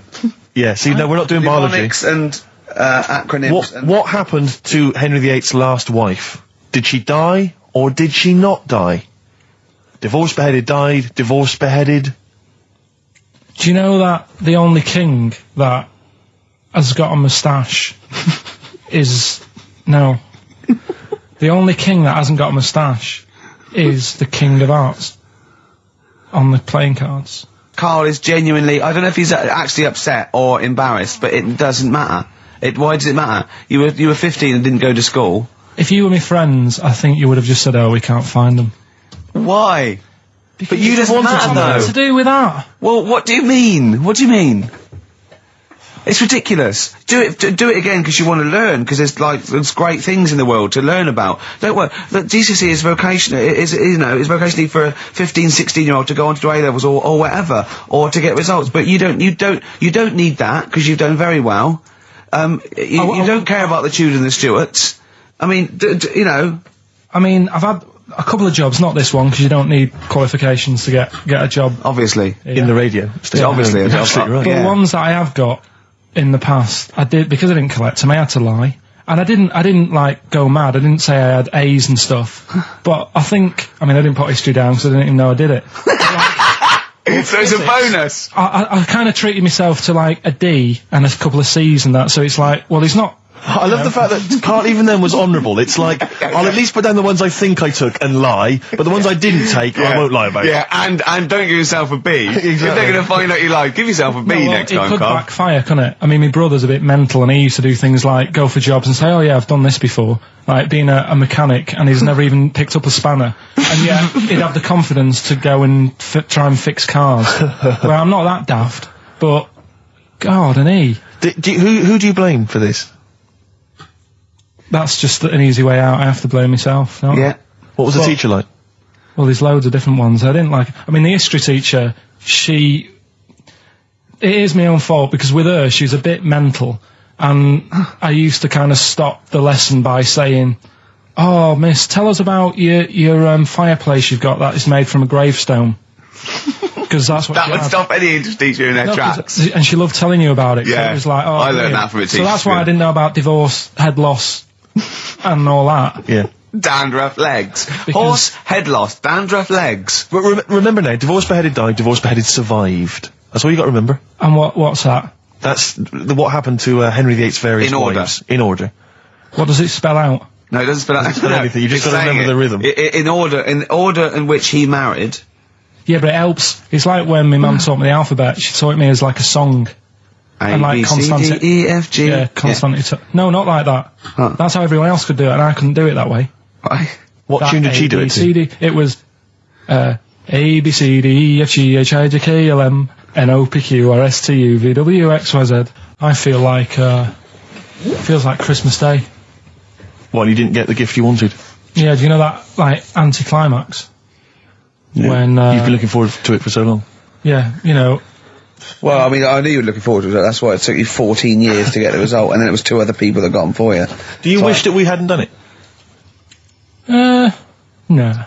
It's alright. It's alright, isn't it? What's your girlfriend going to say? I don't think I'll see her again.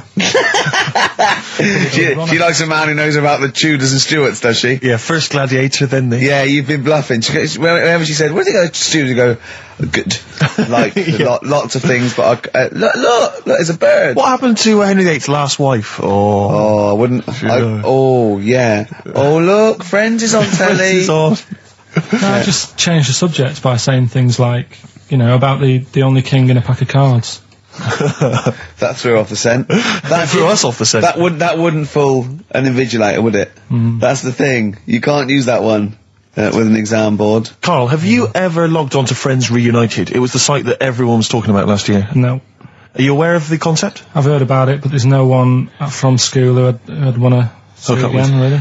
So basically, for those that don't know, you have to log on to his website, and then you can it helps you track down your old schoolmates if they've also logged on and stuff. And we took the liberty, really, of looking on the Friends Reunited site and typing in your school and trying to track down any of your old mates. We didn't get in touch with any of them, don't worry. We didn't do that. We're not going to surprise you with them now. No. But I was just interested to know, like, some of your thoughts on some of the names that I could run past you. I mean, these are people from your year. Just tell me if you recognise the names. Sarah Morris? God, yeah. Remember her? Go on, you're grinning, what's the thought? Go on. No, just, she was alright. She was a popular one. What does that mean? She was nice. Yeah. Okay. Okay, what about Darren Buckley? He was one of my best mates. Was he really? Yeah. Seriously? Yeah. What do you reckon he's doing now? Do you still keep in touch? When my mum and dad were still in Manchester and they had a butty shop, he used to go in because the bookies was next door. I don't know why you paint a picture. He used to, If you did this in your history exam, Carl, you will walk it. Go on. So your parents had a butty shop, there was a bookies next door? yeah, and he liked having a bit of a gamble, so he used to, I think he works for some insurance company. Do you think that his fiancée Beth knows he's got a gambling problem? Or that his 2-year-old son Lewis? No! Yeah, they live in Cheadle Holme. Hume. Cheadle Hume. He must be doing well. 'Cause it's He's still supporting the Blue Army and frequents the shrine on a fortnightly basis. funny thing with him is, right, when I used to stay over at his house, and his dad was a copper, and I remember his dad came down and said, right, I want to see you two. I was like, oh God, what's happened? And got us round the table, and he said, do you know much about drugs? So we were like, what's all this about? So he goes, you know, they're not good for anyone, you know, they're stupid thing to get into. And we're like, yeah, we know. And he went, you know, do you? We said, yeah. He said, what's this then? And he'd found something in his bedroom, and it was a Skittle. What, the sweet? Do you know, little sweets with the S on it? And Oh, really? Drugs. Yeah. So he said, well, yeah, it's a Skittle. Yeah, I know what it is. Oh, he was bluffing like that as a slang word. Yeah, he thought because he was a copper, he probably had to be down with all the terms and that. So we said, oh, it's a Skittle. And he said, yeah, I know what it is, but what's it doing in your bedroom? Oh. It was like, no, it's a toffee. So, Darren, Yeah, I know, it's a toffee, it's a squib, it's a, yeah. Carl, more people from your past. Debbie Carr? yeah, she was another nice one. What does that mean? Is that a euphemism? No, she was one of them that you'd sort of go, she's nice, but she'd never be your girlfriend. Do you know what I mean? She was, Not really. even though she was in the same year, she seemed a lot older. Right. And like, Wasn't a teacher, was it? there was 3 of them who all hung together, and they seemed to hang around like the older kids, the ones who looked like men.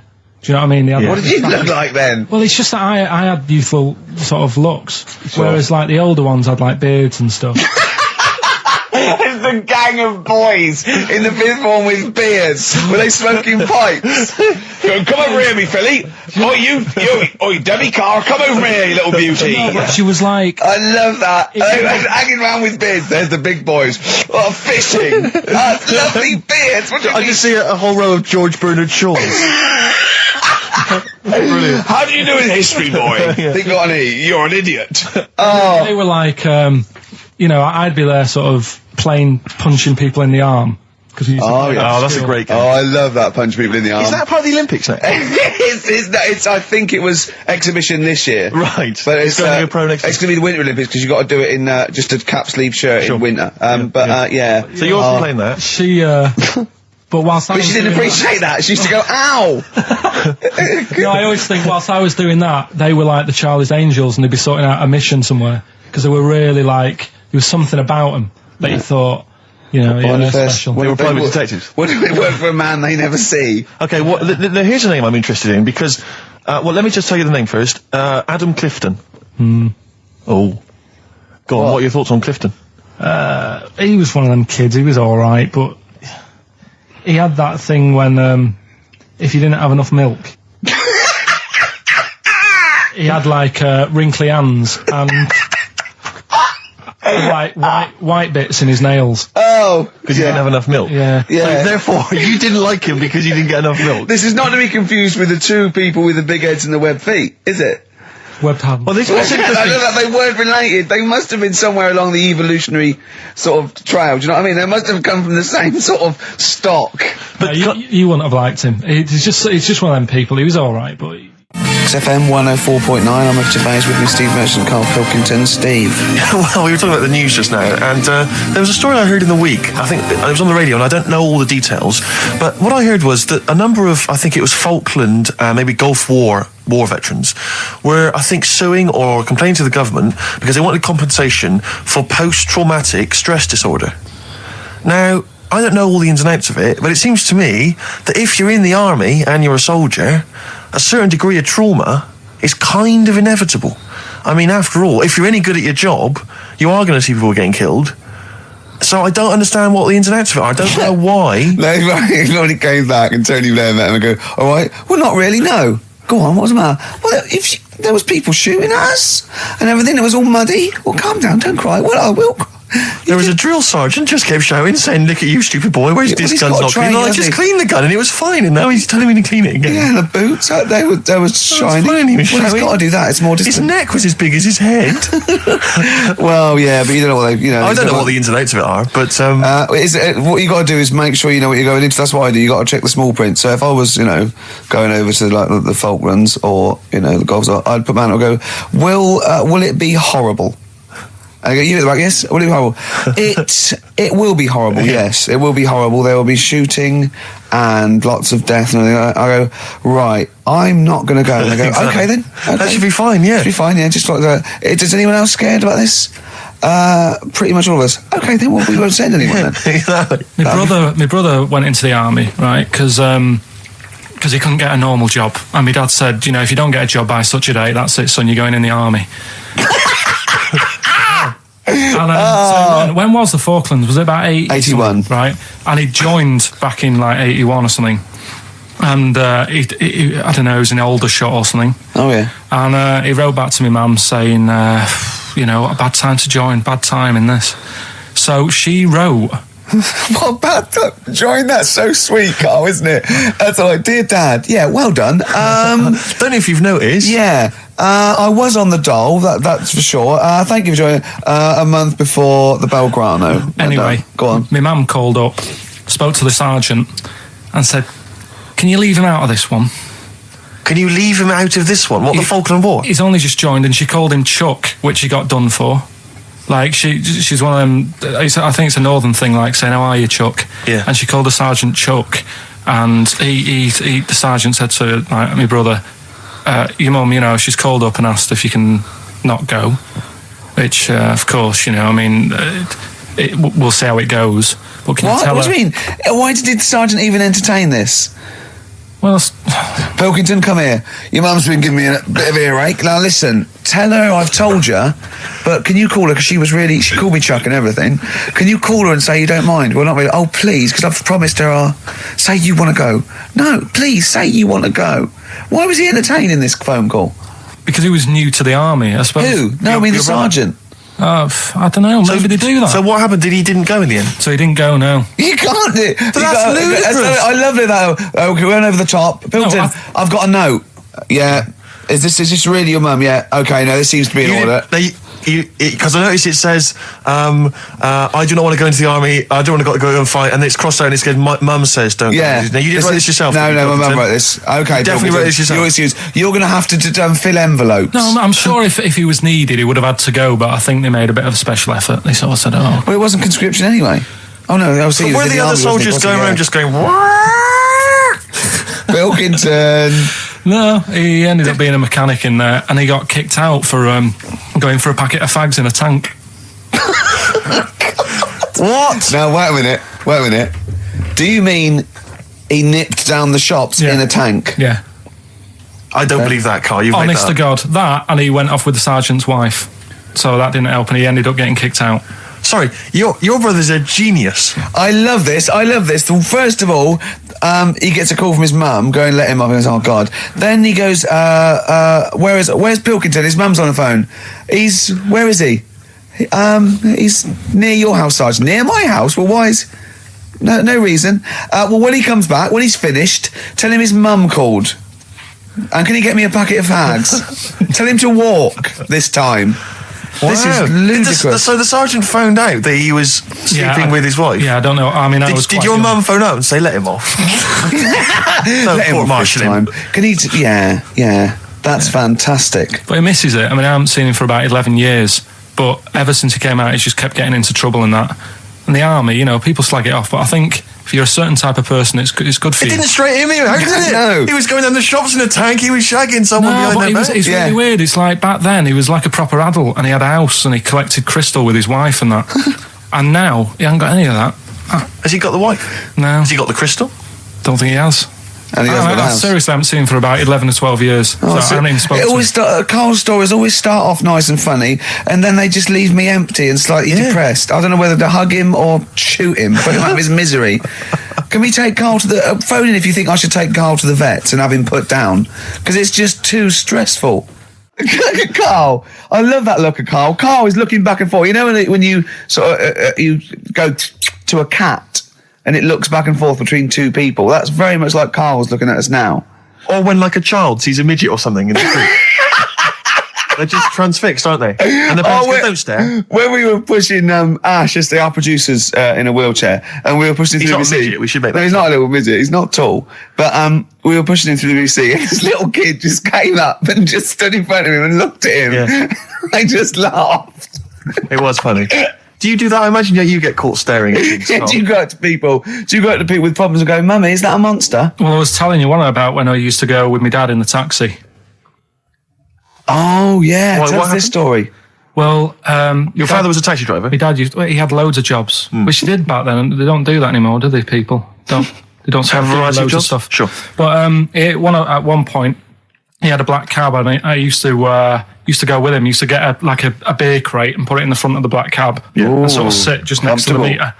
And anyway, we got this call, and the guy on the end of the radio said, "Oh, you've got your son with you, haven't you?" So he said, "Yeah." So it's just like, we've got to pick up at number 11 Village Lane or whatever. And I said, all right. And it was this woman. It was like a woman version of the Elephant Man. Wow, the Elephant Woman. Yeah, it looked like... it was really strange, because I was in the front of the cab, and when you're a kid, if something looks odd, you're a bit scared of it, aren't you? Yeah. And my dad was like, look, be all right. And we're driving towards her. Don't worry, son, I've got loads of buns. And just to I'll just throw one down the street if you run after it. You're being mean, right? I am a little bit, How old were you, 18? No, I was about 12 or something like that, 11, 12. And as we got closer to her, it looked like she was holding like a bag of spuds on her shoulder. For a snack. Right. And her head was all a bit mangled and messy and that. And my dad said, whatever you do, don't stare at her face. Yeah. And she got in the Because back. you turn into stone. She got in the back, and I had like the mirror, the driver's mirror thing, and sort of having a look, trying to work out. And he said, don't stare at her face. I couldn't work out where her face was. It was that weird. Oh, God. So I'm not sure you're from Manchester. I think you're from like Narnia or something. Yeah, you got frog boys walking around. The Lord of the Rings. That got like the claws of a lobster and the head of a toad. Yeah. And you got women getting in with spuds for heads. I mean, what This is not Manchester. is This is not the place you grew up. This is mad. Oh, you can't believe it in London, can you? You come down and go, look, symmetry. It must be amazing. It must be a thing to do with upbringing now, mustn't it? And because, again, do you know, I've said to you before, years ago, when I was a kid and didn't have any worries, good-looking lad, you go through it a bit, have a few more worries, and you look knackered. Now, back there's a lot more worries and stuff, so you get a lot more freaks. Whereas in London, everyone's like happy, aren't they? I love the fact that stress can cause your fingers to fuse and your heads to grow. No, but if She must have been really stressed to have a head. Yeah. She was Bag of was she an accountant or something? You know what I mean? But what did she do? What did she say? Where was she going, by the way? And she couldn't speak. London Zoo, please. I think she was going to like To a the pet fair. shop. Seriously, honest to God. On my mum's life, she was. Because at the end of the day, that's a good thing with animals. They don't judge you, do they? She's not She an was an animal. She's a human being. Not actually an elephant. No, but she... You know the elephant man was not actually an elephant. You understand that? He's got no elephant genes in him at all. No. That was just a cruel name people gave him. Yeah. No, it's the name of the disease, isn't it? Elephantitis. Look, so listen. So this woman, why was she going to a pet shop? She was going to a pet shop. What, to find a husband? Is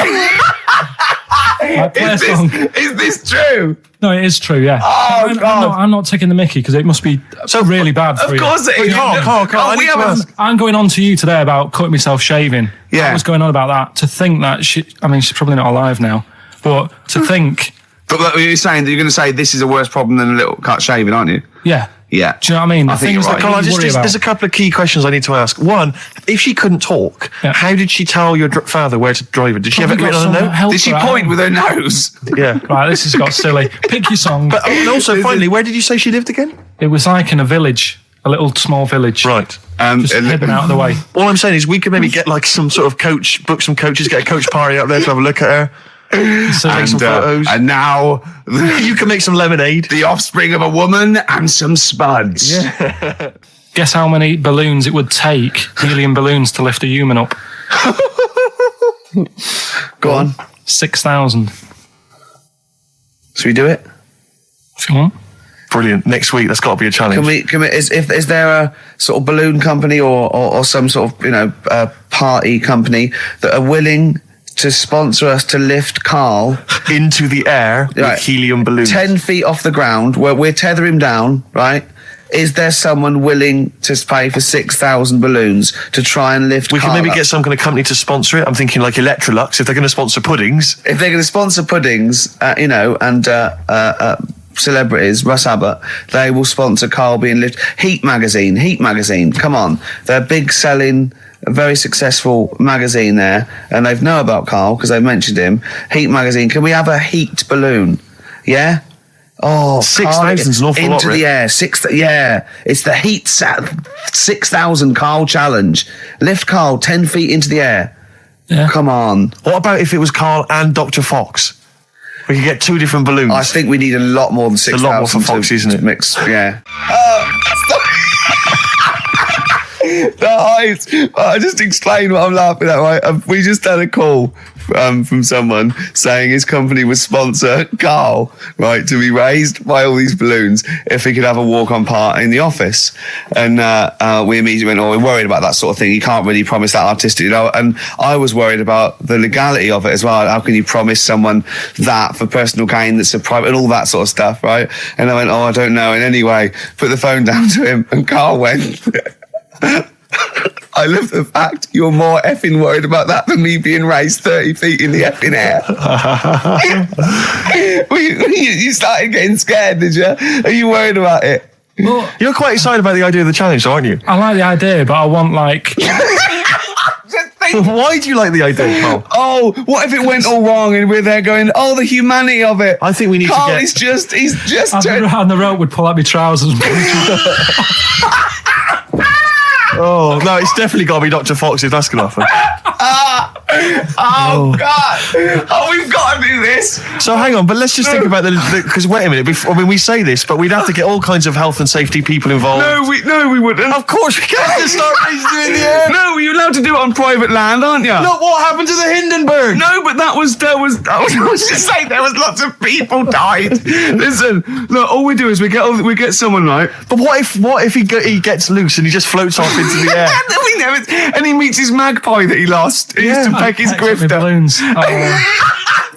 His balloons. So I'm so excited about this. Listen, we've got to do this. No, but Please. shut up a minute. Let's just stop and think about it. It's Right. 60,000 balloons. Look, no, it's not. It's 6,000.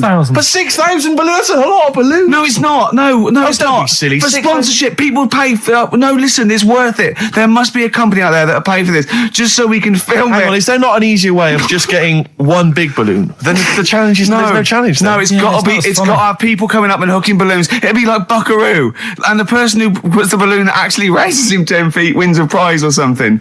So hang on. So what we've got each person with like 500 balloons. Yeah. That's mad. Can you imagine how many balloons that is? That's ludicrous. 6,000. Yeah. That's an awful lot of balloons. I don't know. There must be someone that could do this. Oh, look, people have walked on the moon, for Christ's sake. We can raise Karl Pilkington with some balloons. Yes, but they had a NASA budget. We've got XFM behind us. Yeah, but balloons. Yeah. Balloons are cheap. You can get about a pack of 25 for about 150. Right, fine. No. True. Yeah, the helium though, Carl. You can't just attach yourself to a pack of balloons. No, but What, you think we blow them all up? with helium, Right. Oh. off you go. But then we can do something with the balloons, can't we? Like release them afterwards. Oh, we'll release them back into the wild. Brilliant. As a sign of peace. Fly, my pretties, fly. Listen, Be free. I am so excited. I've not been so excited about, and when I thought that Robin Ince was going to stay in my cupboard for £1,000. Look, we've got to do this. 6,000 balloons. I don't think it's going to happen. That's an awful lot of balloons, and I just I don't see how we can tether them all to Karl. He's a small man. No, but because you have them at different lengths, don't you? yeah, exactly. Carl knows. Can you think about the logistics of this? Oh, someone must know. There must be a company. There's a bloke willing to do it. I know he doesn't know the technology of it. He's willing to sort of stand up. And What if a company just Come on, has access to helium like that? No, we can do this. Come on, And London. someone's done Londoners. it was on the internet already, so someone obviously has done it. Yeah. So they didn't say, oh, we can't get hold of the balloons. No, they probably worked it out, didn't they? Carl, you're more excited about this than anything else, about your education, about your exam results. is You're so exciting. excited. And we'll have a little rope. It'll be like flying a little kite, a little Carl. We're like, let's go, Carl, what were you wearing? Like a one-piece jumpsuit? Yeah, it'd be lovely. With sponsorship all over it? Oh, it'd be great. You know, like Jackie Stewart, and just as you go up your little face, oh my God, I'm not going to sleep until this is done. This is the most exciting thing ever. Only 10 feet. 10 feet, yeah. And We need some kind of rope to sort of tether you to the ground. We don't want you sort of flying off. This is going to be great. And he'd have a little crash helmet and everything, and little Dee boppers on the crash helmet, like he's a little flying ant. Definitely. We give him a little, oh my God, can we give you an outfit, like little wings and everything?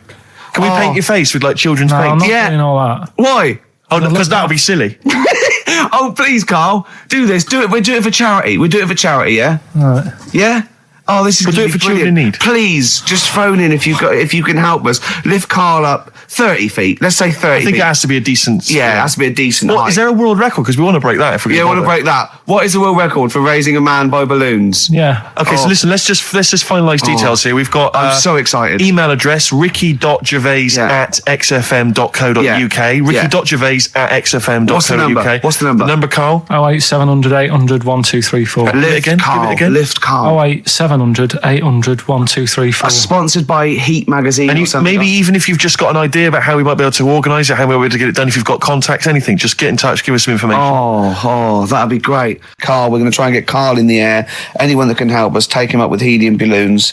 Our friend Johnny Mango called again, and apparently the record's 11,000 feet. Carl is getting a little bit nervous. Yeah, the world record is 11,631 feet raised by hot air balloons. How tall's Canary Wharf? It's 11,631 feet. Exactly. I don't know, Carl. Is it how much higher? It's a long way. More. I'm not doing that. Because I'm like 6 foot something. Yeah, think of that. Just look at Steve.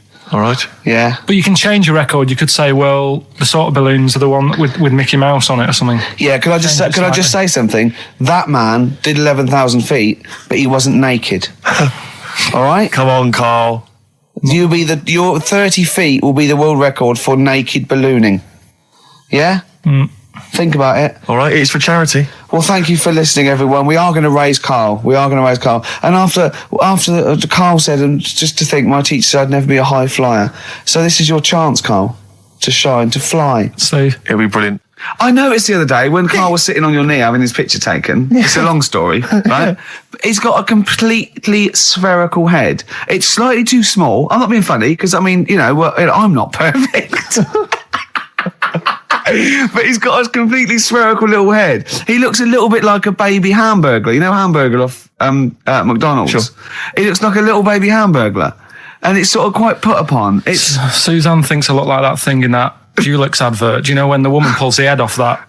A little plasticine morph type and then they make a new head for it. And it's like a little head. Really? And that's your girlfriend saying it. I know. I'm getting excited now because we've had loads of calls and emails, not only backing me up, but going a little bit further. Apparently, Johnny Mango called in again. He's become our sort of official researcher on this show.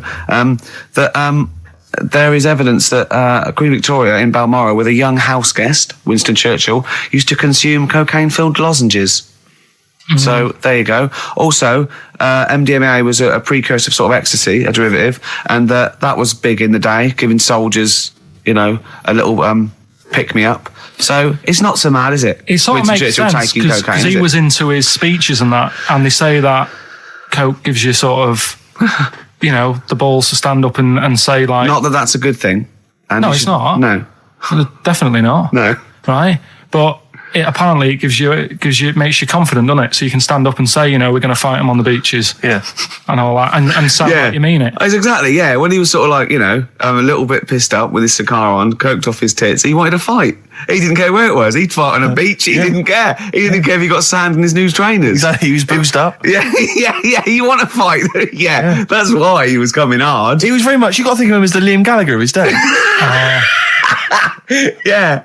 Oh, dear. Bad. Are we allowed to talk about this? I mean, I don't mean in terms of referencing drugs, but are we allowed to... Is this like libelous to Winston Churchill? One, you can't libel the dead. Yeah, but two, is that only in America? I'm asking, and we're not saying, two, I think you'd probably going to also have a fair comment. Three, we say we were joking. Yeah. 4, it's a satire. Yeah. 5, we love him. 5, we're not condoning drugs in any way. 6, this is Dermot O'Leary's show. I didn't have a go at him anyway. I said he's all right. If there's any law against Rasputin, we might be in trouble. Law against you did willfully Rasputin. Yeah. All over you the airwaves. You did slag off Russia's greatest love machine. Yeah. You didn't shoot him till he was dead, did you? Oh, put some poison into his I'll tell you this, if there's any other historical questions that people want answered, then we're the men. Because really, with the three of us, our knowledge of the fact that the Hindenburg was filled with helium, the kind of coke habits and various drug habits of Britain's most famous political leader, we've got the answers to all of it. Einstein. Go on. I found out in the week that he didn't talk till he was 6. See, it's all these people who are weird. Churchill couldn't read, could he, till he was 8 or 9? Really? Yeah. So there you go. He got a D in history apparently, GCSE. Just one better. Do you know what a fable is? I've got a rough idea. Okay, it's a thing that uses sort of metaphor, analogy, just to explain sort of morals. I mean, they're very very old for a start, and it's all. I'll give you an example of one. A quick one. Oh, the one about the dog with 2 bones. He goes to a dog's got a bone. He sees a reflection in the lake, and he thinks, "Oh, that dog's got a nice bone. I'll have that." And as he goes to get that one in the reflection, he drops the one he's got, and that's one about I think I was told one when I was younger. Go on. I think it was one. This young lad, he's got a dog, right, and he's about 8 years old, and this dog, he's had it since he was about 4, and it's a bit tired now, and he chucks sticks for it, and it doesn't go for it, and he's saying to his mum, "Oh, I want a new dog because this one's useless. It doesn't do it doesn't have any fun with me." So they say, oh no, but Rover's a good little dog, you should look after it. And he's like, oh, I don't like it, I want a new one. So they buy him a new puppy, and it's running around, yapping about, and he's loving it, and he's playing around with it in the grass. And then one day he goes to the park, and he's messing about and rolling about with it, and he falls into the lake, right? And the little puppy's like yapping at him, and he's going, help me, little dog's yapping. And then the old dog comes and gets his collar, and it pulls him out of the lake. And he goes, oh, God, why did I forget about you? You're the better dog. And he loved that one again rather than the puppy. I got a feeling that was Lassie. Well, yeah, that was an episode of Lassie. What's the moral? What's the moral there, Carl? What's that telling? What's that explaining through analogy? Sort of, don't forget the old. Look after old people.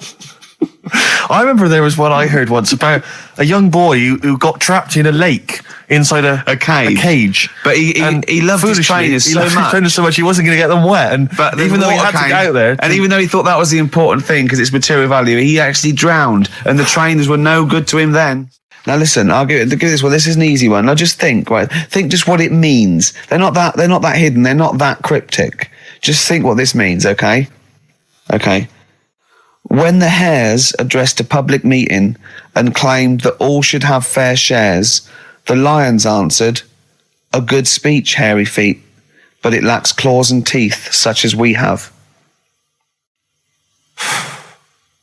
How would you use that? No. What do you think that means? This is translated from the, I don't know, Greek or something, I don't know. It was Aesop. Where's he from? Greek. Yeah. So shall I do it in my own language? Okay. So what would happen if there's hares and they have a meeting in the jungle with like loads of lions and go, hey, hold on, wait a minute. I think we should all be equal and share everything. All right. And the lions go, well, yeah, it's easy for you to say. We've got claws and teeth. Yeah. What does that mean? It's saying like, of course the hares want that because it's better for them. The lions get nothing out of it because they're already king of the jungle. That's right. So it's negotiating from weakness. Anyone can negotiate from strength, but negotiating from weakness is it'd be lovely. It's a lovely utopian look at the animal kingdom. But the way you said it is better than the way they worded it. Well, that's because Ricky's very much the modern Aesop. I mean, many people have thought that. That's why he's getting a lot of awards with the TV show. For him, that's a fake. So look, I'll take that home and read ones you like and tell me about the ones you like, ones that click. I don't care if you only come in with like one or two. Go, I'll tell you what, Rick, that's there's one thing that I've learned from that. Because sometimes you can know all these phrases and until something happens, you don't think, everyone's heard, I don't know, to err is human, to forgive divine. And then some, might happen. Do you go, oh, that's what that means. That's amazing. So, Do you know any, Steve, offhand? Wait, what's that? A fable. Well, I would imagine that the most famous one I've always remembered is the lion with the thing in its hoof.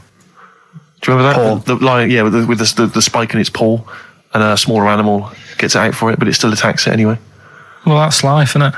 Well, I read one the other day, actually, which was very interesting. It was one that the famous film director Orson Welles said. Oh, yeah. Which he said, apparently there was a bear going across a lake, wading through the lake, and a scorpion said, well, let me go on your back, will you? Come on, just let me go on your back, we'll go across, it'd be brilliant. He goes, well, no, you'll just sting me. You go, don't be stupid, if I sting you, you'll die, and we'll both drown. And he goes, oh, fair enough. Who was doing the stinging? The scorpion. Right, okay. Yeah. And the bear's wading through the water. Yeah. So the scorpion jumps on the back, and they wade through the water, and halfway across, the scorpion stings the bear. And the bear goes, well, we're both going to die now. He goes, yeah, it's my nature. I thought he was going to say, I can swim. Oh, you're the best. What's the one about... Does that mean anything to you? It's my nature, i.e., that's in my nature. That's the way it is. That's what I do. Yeah, I'm a scorpion. Yeah. One of my favourite ones. These don't mean anything to you, do they? I mean, one thing is you're not impressed by them. They're all right. What about this? What about this one? Don't trust bears. Here's one of my favourites. What? He said, well, why not just say, don't trust bears? The bear's the one that was too trustworthy. Don't trust scorpions. Yeah. Right. Here's one of my favourite ones of all time. Okay. A lion is dying. It's an old lion. He's in the front of his cave, and all the animals come around, like the foxes and the hyenas and the rabbits, and they're all taking the piss out of him, and they're laughing at him, and they're laughing and going, "You can't fight us now."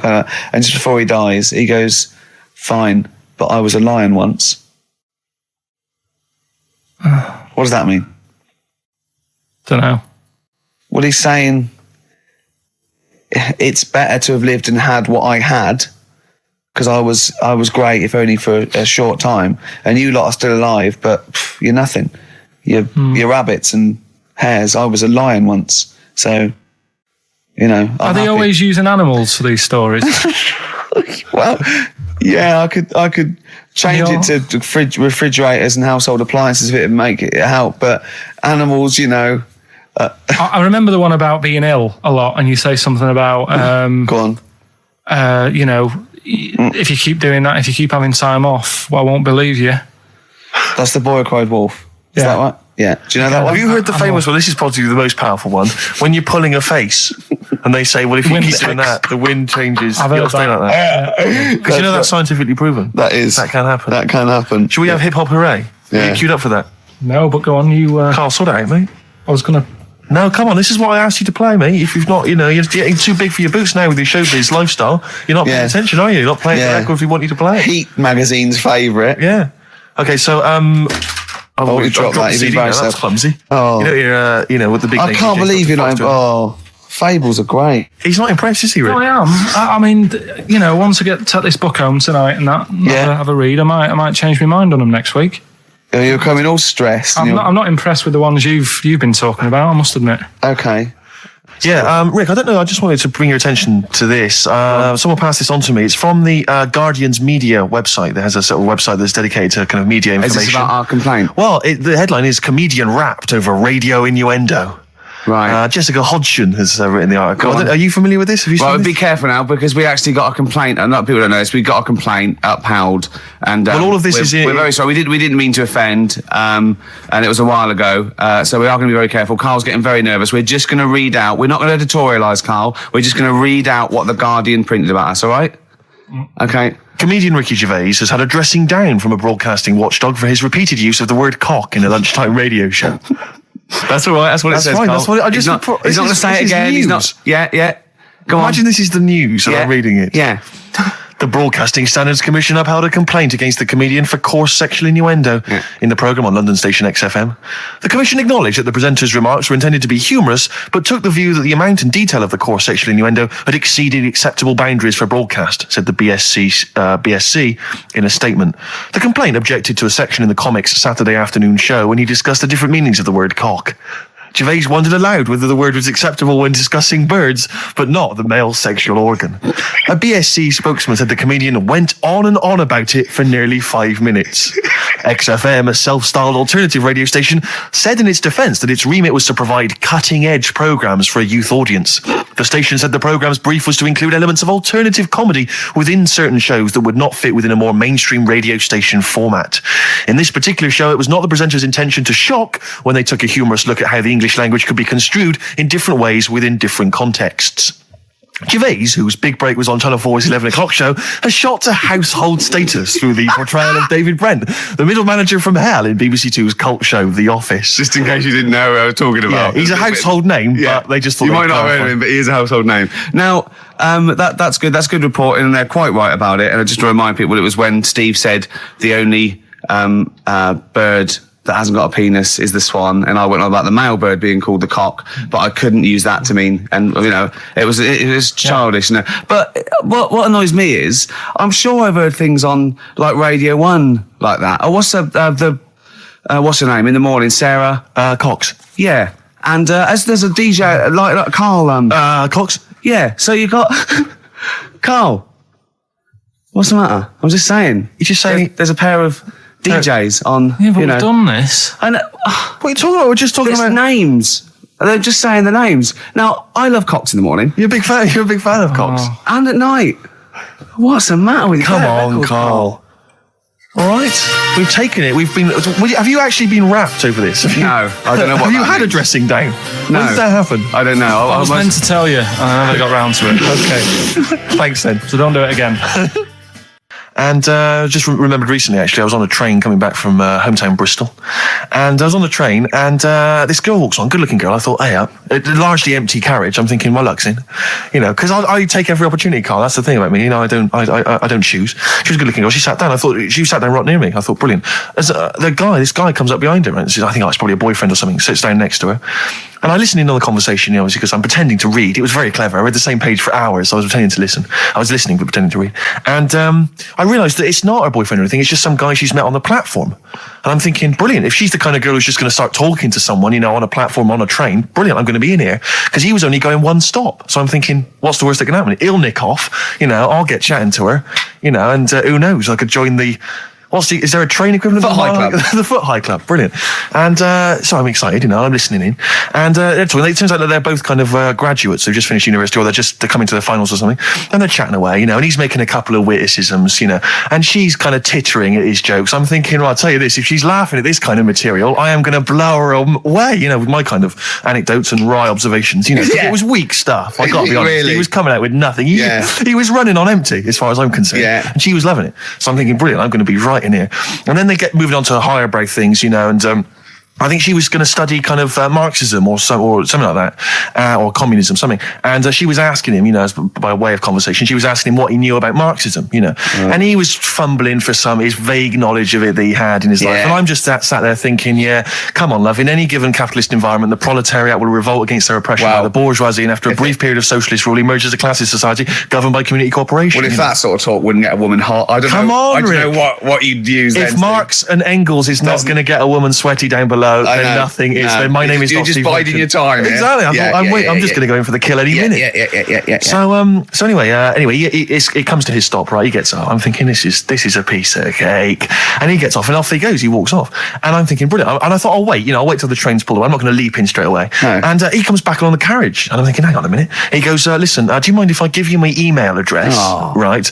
And if you want to get in touch, email me. I'm thinking, come on, you loser. Get off now. Save your face, please, before it's too embarrassing. She accepts the email address because she obviously doesn't want to hurt his feelings, whatever. I'm thinking, fair enough. She's a good woman. I'm liking her. I'm loving her. I'm thinking, that's my kind of girl. So anyway, he gets off. I'm sat there, the train pulls away. I'm thinking, yeah, I'll wait a few minutes, you know, I'll just, you know, give it some time. Her phone rings. It's her friend on the phone.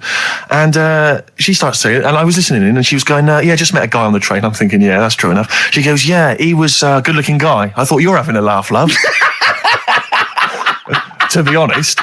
Because I was looking at him, and she said to her friend, he looks a bit like tennis player Boris Becker. I thought, you should be so lucky, frankly, because I saw him. He had awful facial hair, if that's what makes him look like Boris Becker. Terrible little goatee beard. It was laughable. I thought, I don't know. And then she goes to thing, and she's like, yeah, I met him, we got chatting and stuff, you know. And she was going, it's not often that you meet someone, you know, generally in life, who's, you know, kind of thoughtful and intelligent and funny. I thought to myself, I'm not even going to waste my time with you, love. Frankly, if that's what you thought of him. You just walked away. And I'll be honest with you, I didn't even bother talking to her. No, you were just I didn't even waste my time with her. If she thinks that bloke is not only great looking, funny, but funny and intelligent, and she got on well, and he was polite, and it was a chance meeting, and he thought, and she thought that you were like a freaky looking dork who didn't even have the nerve to speak. If that's what she thinks, then I don't want to know it. I couldn't. You walked away, and good luck to you. And I have my dignity intact. Yes, and she's nothing. Well, there's the best band in Britain, in my opinion. Big words. The Darkness, Growing on Me, on XFM 104.9. I'm Ricky Gervais, with me, Steve Merchant and Karl Pilkington. Have you got the album? And already, they've had an argument. Yes. Well, I mean, I don't know whether we need to cheapen the show by discussing it, but I asked for a particular track. Karl is the producer, and he failed to get it for me. He's failed to bring it up from the record library. Completely failed in his mission. He needed to get 2 records, and he failed to get one of them. A 50% error rate there. Yeah, but like I said, I looked in the system, it told me what album it's on, I brought that album up. I'm busy. But, okay, so fine, you're absolutely fine then, that's no problem. You know, once again, that's a great excuse, Karl, brilliant. The show has been ruined, it's been partially ruined, but you've got a bit of an excuse. Alright, I didn't make a big deal out of it when you said, oh, and whilst you're down there, get us a new 50 Cent single. I never said, while you're down there, get the new 50 Cent single. I asked you if 50 Cent single was lying around. If it hadn't been here, I wouldn't have worried. So I get it, yeah, I did that for you. Right. And when I come up, you say, has it got swearing in it? Well, I don't know. It's 5-1, Steve. You're the I haven't got time. I've been whizzing You're the around. producer. It's the brand new single. I'd have thought it'd been lying around in the XFM office anyway. But I don't have time to sit around listening to music. Sure. Well, yeah. Right? I know that you have. Now you've got an iPod that can hold 7,500 songs. I don't know when you're going to get round to loading all them on, but I haven't got the time. Sure. Busy. Yeah. Fine, okay. No, that's a perfect excuse, Carl. Well done, mate. Right. I just hope that I never have to depend on you in a real emergency. I had a bit of bad luck as well. I wanted to play REM, and maybe the listener can help me here. Can you email in ricky.gervais@xfm.co.uk if you know what song I'm thinking of? It's an REM song. I think it's on the album of the last one before. And he says Mulholland Drive and I'm Steve McQueen. That's all I know. I'm sorry, I can't think of the title, so I need the title to look it up, if you know what I mean. I can't put in like that. I can't put in Mulholland Drive. The system goes, what are you talking about? So I need the actual title of the song to look up to find it down in the library. Oh, well, I'd go down yourself if you're going to go down to the library and get that. I wouldn't send Carl, because... ricky.gervais@xfm.co.uk. But if he wanted to, he did have time, because he came in at 12 rather than 5-1. Yeah. No, I told you about that record that I wanted it yesterday, didn't I? So you had 24 hours notice. So that's not really an excuse, is it? But I did find one of my favourite songs of all time, which is Bones off the Bends album, and it's Radiohead on XFM 104.9. And here it is, because you gave me lots of time to find it. So Sure. Yeah. Could have brought it in himself. no swearing in it. Bones. Radiohead. The Bends on XFM 104.9. And thanks to Paul, who's emailed Actually, there's in. a whole bunch of other people. Oh, There's lots Nick, of people. we've got Davey, Wow. Steve, Ashley. It's Electrolyte. You know, it all comes flooding back now. We've got that. I've got it out of the library. We're going to play that. That's done. It's interactive. I've used the listener. I've shown the listener, right? I've helped them to help themselves. Sure. I've said, if you want to hear it, tell me what it is. They tell me what it is. They're going to hear it. Yeah. Do you know what I mean? Perfect. Saves going down the library and, well, we don't... Yeah, well, we know mistakes can happen if that, you know, if you have to go down the line. Yeah, and I mean, I checked it though to make sure it was the right one, you see. It's just a little bit of... Well, it's a good rule that generally if you pick something up, a CD, That's you know, right, we want yeah. to play on a radio Sort show, it a out live radio show, yourself. you normally check at the back. Oh, no, yeah, that's right, yeah, if you want a job done, do it yourself. You're absolutely right, Carl. so... But anyway, look, let's all make friends, let's kiss and make up. Yeah, touch and make up. Yeah. Let's just... well, I'm up on Carl at the moment because it was my birthday in the week, and not only has he bought me a little vibrating thing to put on the chair, because I've got a bad back, so that vibrates, that. Actually, we can hear it. Yeah, I'm gonna do it between records now. Right, and what's that doing to you as you It's do just, that? it sort of like sends a little pulse into your sort of muscles, relaxes, doesn't it? I've got to relax on air. If I'm relaxed, the listeners relax, we're all happy. Sure. He's also got me this little electronic bongos, and I thought we could do like... Oh! Chimpanzee that, monkey news, so it's like a jungle sort of thing. Sure, yeah. Brilliant. Well, that's always been one of the great jingles, but even has So that. I've got the vibrating... Oh, chimpanzee that! Monkey news! Dr. Fox, if you're listening, I think you'll know that's a clear improvement in this show. So thank you for those. It's alright. Honestly. What did you get him? What did I get him? I couldn't get him anything, I was too busy buying myself an iPod. You're joking? Well, it's a little bit gay, isn't it, giving gifts to blokes? Yeah, it is, but for someone who's like major... Yeah. Play a record! Someone who's major? What do you mean, someone who's major? Well, because he's a major celebrity? No, made you. Oh, made you? Yeah. Right. Yeah. Crazy beat. Blur, alright? On XFM 104.9. Brilliant.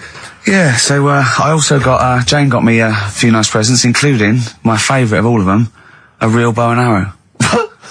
A real bow and arrow? Yeah. Right. And what, you know, you're gonna rob from the rich, and give to the poor? Yeah! I just got to make the little outfit. You and your merry men. She's got me like 2 yards of green felt. Sure, yeah. And I've just got to find and a tailor. tree house. Someone who can make me a lovely little natty outfit. Yeah. Why has she bought you a bow? You live in central London, so where are you going to be using We've got a this? garden, I did it yesterday. I've got my finger though, because I'm meant to put protector, so it's just, it goes so fast, isn't it? I didn't understand that sentence. I'm here in the studio. I saw you point to your finger, so I'm guessing from that maybe you injured your finger. Yeah. For the listener, again, what exactly were you talking about then? No, because when you put it back, it...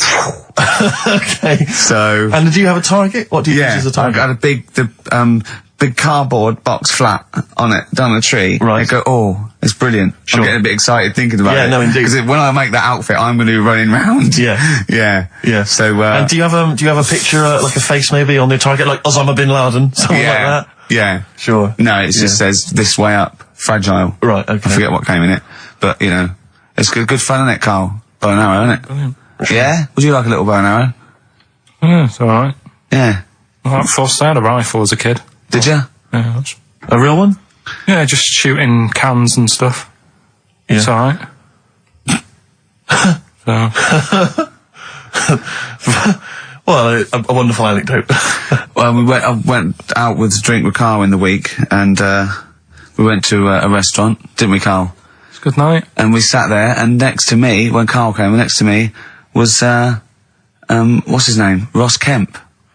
And he was sitting there, and I saw Carl, and I tapped him on the shoulder, Ross Kemp on the shoulder, and I pointed to Carl and him, and I said, "It's nice to see you two back together again." Nice. And Carl was horrified. But Carl didn't know that I'd already spoken to him before Carl arrived. Yeah, so yeah. I thought it was okay. I thought I could break the ice because I'd met him before. Sure. So he just thought I was insulting him. And when in the week we were talking about his little head, weren't we, Carl? And Carl suddenly stopped the conversation and said, "If I had hair, what would we be talking about now?" I think he had enough of everyone talking about it. And he looked good though. He had a special little do. He had it sort of, cropped a little bit more. I like it when he's just freshly had it done. Mm. Do you like? Yeah. Has that ever happened to you, Steve? If you're somewhere, say if you sat somewhere, does someone sort of, is he anyone else who you look like, or would you say you're a bit of a one-off? I love these two. But to be fair, so at it. to be fair, he seems to be having to go at me an awful lot more than I do at him now. I mean, he just starts it. Starts it out of nowhere. I think his is sort of a get back for the way you treat him as a producer, not. But he's not a producer. If he produced the show, I wouldn't have a reason to criticise. But I think this is it. But seriously, I mean, it really winds me up though, because it started as a joke, but now it's abuse. Yeah. He got annoyed at Heat because it said Carl's producer, well, not so much a producer as just a bald mank. And he went, "Can they say that? Yeah. Can they say that?" See, that's a magazine, an independent publication that's identified what exactly it is you do. Yeah. Oh, here we go then. Go on, bring it on, because here we go. He's looking at me. I know he's thinking. I can hear the cogs I'm not working. thinking anything. It's vicious. No, that is true. Never a true word. Play a record. Now then, I heard this on VH1 in the week, and I have not been able to get it out of my head, and I really kind of want to, I want to get it in everyone else's mind now so they understand the pain I've been going through. Miss You by the Rolling Stones. Yeah. I hope that's now embedded in your brain and you can ruin a week by having to sing that constantly, irritating people in shops and everywhere you go. Miss You by the Rolling Stones. Good track. Good track. Carl, Jonathan, Ross came out of this, last week, and, we were talking about stuff, and Carl was mesmerised when Jonathan told a story that he was bored once in a hotel room and shaved his arse. He shaved his arse? Yeah. Sure. And Carl, you didn't stop questioning him, did you, for about... I just wondered, at what point do you sort of say, "Oh, this is getting on my nerves"? Do you know what I mean? Yeah. It's way too long, tucking it in his socks or whatever. Yeah. But it's not, I mean, it is boring in hotel rooms, because I told you before about when I was in Edinburgh, and I had nothing to do, there was nothing on the telly, and you've eaten the shortbread biscuits, and that. Yeah. And, so that's when I read the phone book to see how many... That's when you read the phone book? Well, to see how many Macs were in Scotland, McAteer, Macintosh, Sure. Yeah. and it was 42 pages. Yeah. Yeah. Jonathan, I don't know if he'd already done that. Yeah. And, he said he shaved his arse. Now, when we say he shaved his arse, so Not his cheeks, Oh, all of it? yeah, all of it. Did he say that? Well, I think that's... But other than the cheeks, But then, there's not much left, is But there? then we got to the fact that me and Jonathan, if we pooled our wealth, we could have shaved Carl's arse for £1,000. Right. And he said, "Yeah, for £1,000 you can shave my arse." Suzanne said, can I say this bit? Your girlfriend said what, Carl? She was annoyed.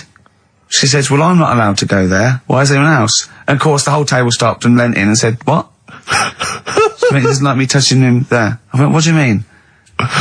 This is too much information. It was too much information.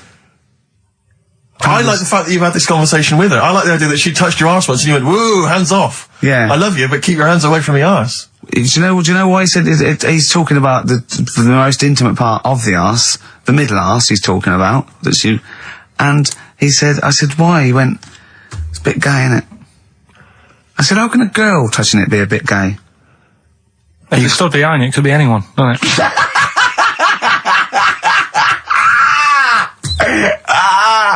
Oh God!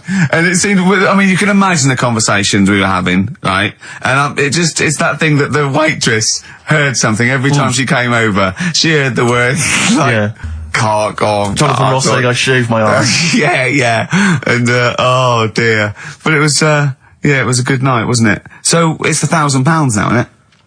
But presumably you give Suzanne half anyway, so everyone will be happy. You've used the arse to best effect. She's got half out of it, so she's made as much out of your arse as you have, in a sense.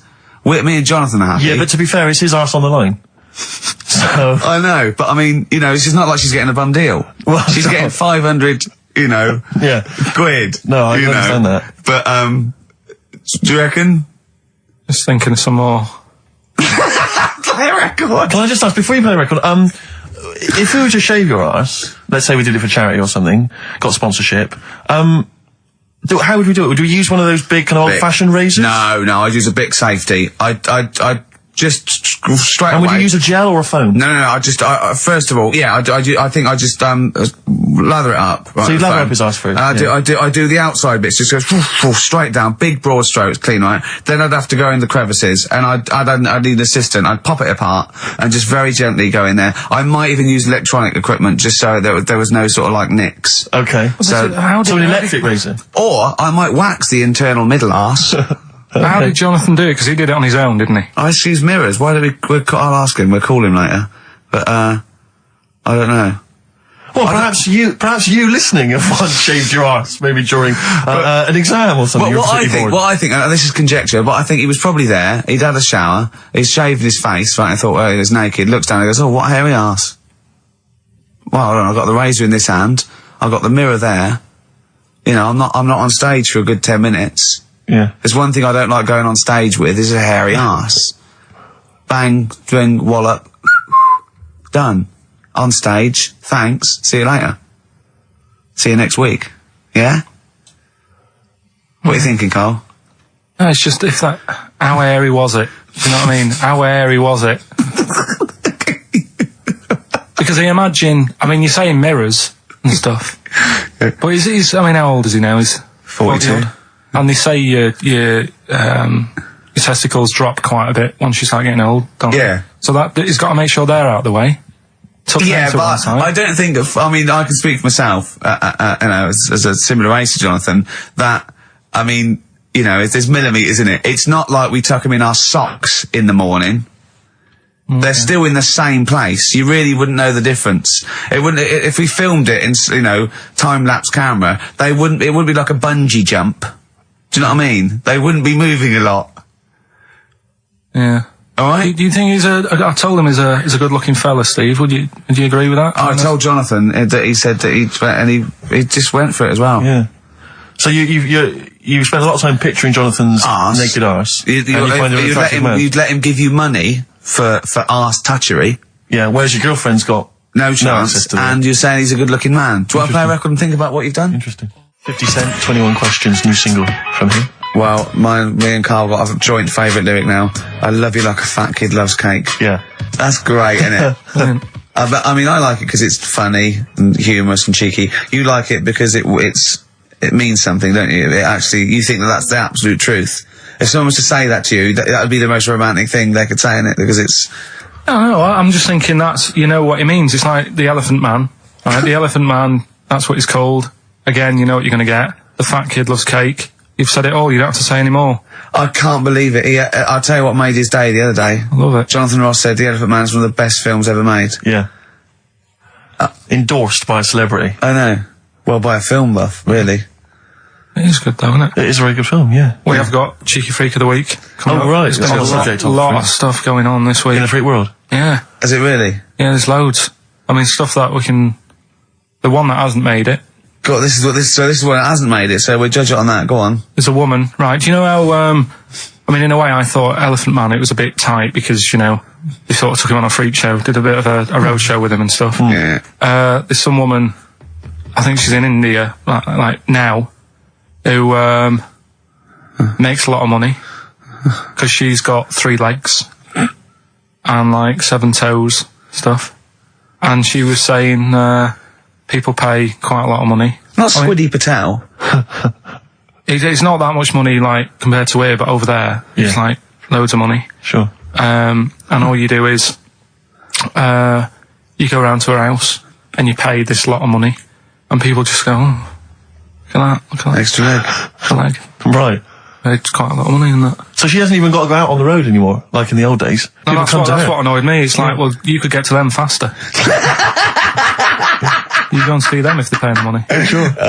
But yeah, there's... What she could do is go in and buy a pair of shoes, right? And then nick one on the way out, because they only put one out, don't they? Good idea. So she could get, you know, 2, 3 for the price of 2. Just one of the many perks of having Just 3 one legs. of the perks of having 3 legs. The other one is, I mean, keepy uppy.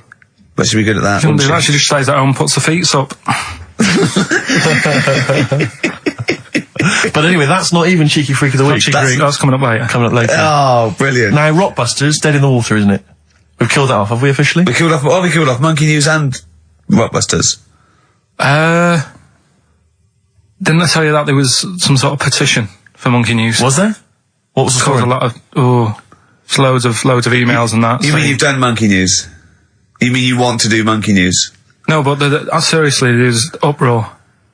And people were like, you can't get rid of Monkey News. Yeah. Don't be doing that. Who sort of what? Loads of people. Was it monkeys? Trying to write the complete works of Shakespeare? Did Tony Blair get a whiff of it, and he's coming So down we're like a doing ton of Monkey bricks? News. And Rockbusters, Steve, if you've got a better competition, then we'll do yours. That's fine. Do you know what I mean? If that's what you want to do, we'll do. What did you want to do? No, I was just wondering whether we should perhaps not do a quiz at all rather than do that piece of rubbish. Might be better to have nothing. Might be better just to have silence during that part of the show than have Rockbusters. I don't know. If I give you the clues and that, and if you think they sound rubbish, we're not doing it. Well, I know that. I guarantee they're going to sound rubbish. All right, let's make it the last Rockbusters then. This is the last Rockbusters. Well, it depends. This is okay. This is if it's good, you get a reprieve. It's all about this. Okay. Okay. Go on then. Let's do Rockbusters then. Oh, we're doing it now. Should we play a record and do it after that? Do it after. Well, I'll tell you what. I'll tell you the prizes and then we'll come back with the clues. Because I've dug out that REM track, Excellent. so it's an interactive show. Okay, we've got the best summer holiday album ever. What we got on there? It's got Brilliant. Elvis versus Junkie XL. That's Yeah. brilliant. Yeah. Holly Valance is on there. Yeah. Laz Ketchup. It's all the stuff that the XFM listener is craving. Yeah. Tribute to the Ramones album. We got Red Hot Chili Peppers are on there. Metallica. Street Legal from Bob Dylan. That's nice. Brilliant. Did you just buy that in the 4 for £20 from HMV deal? Fair enough. Once That's a again, good album. The Talons of Weng Chiang, a Doctor Who classic.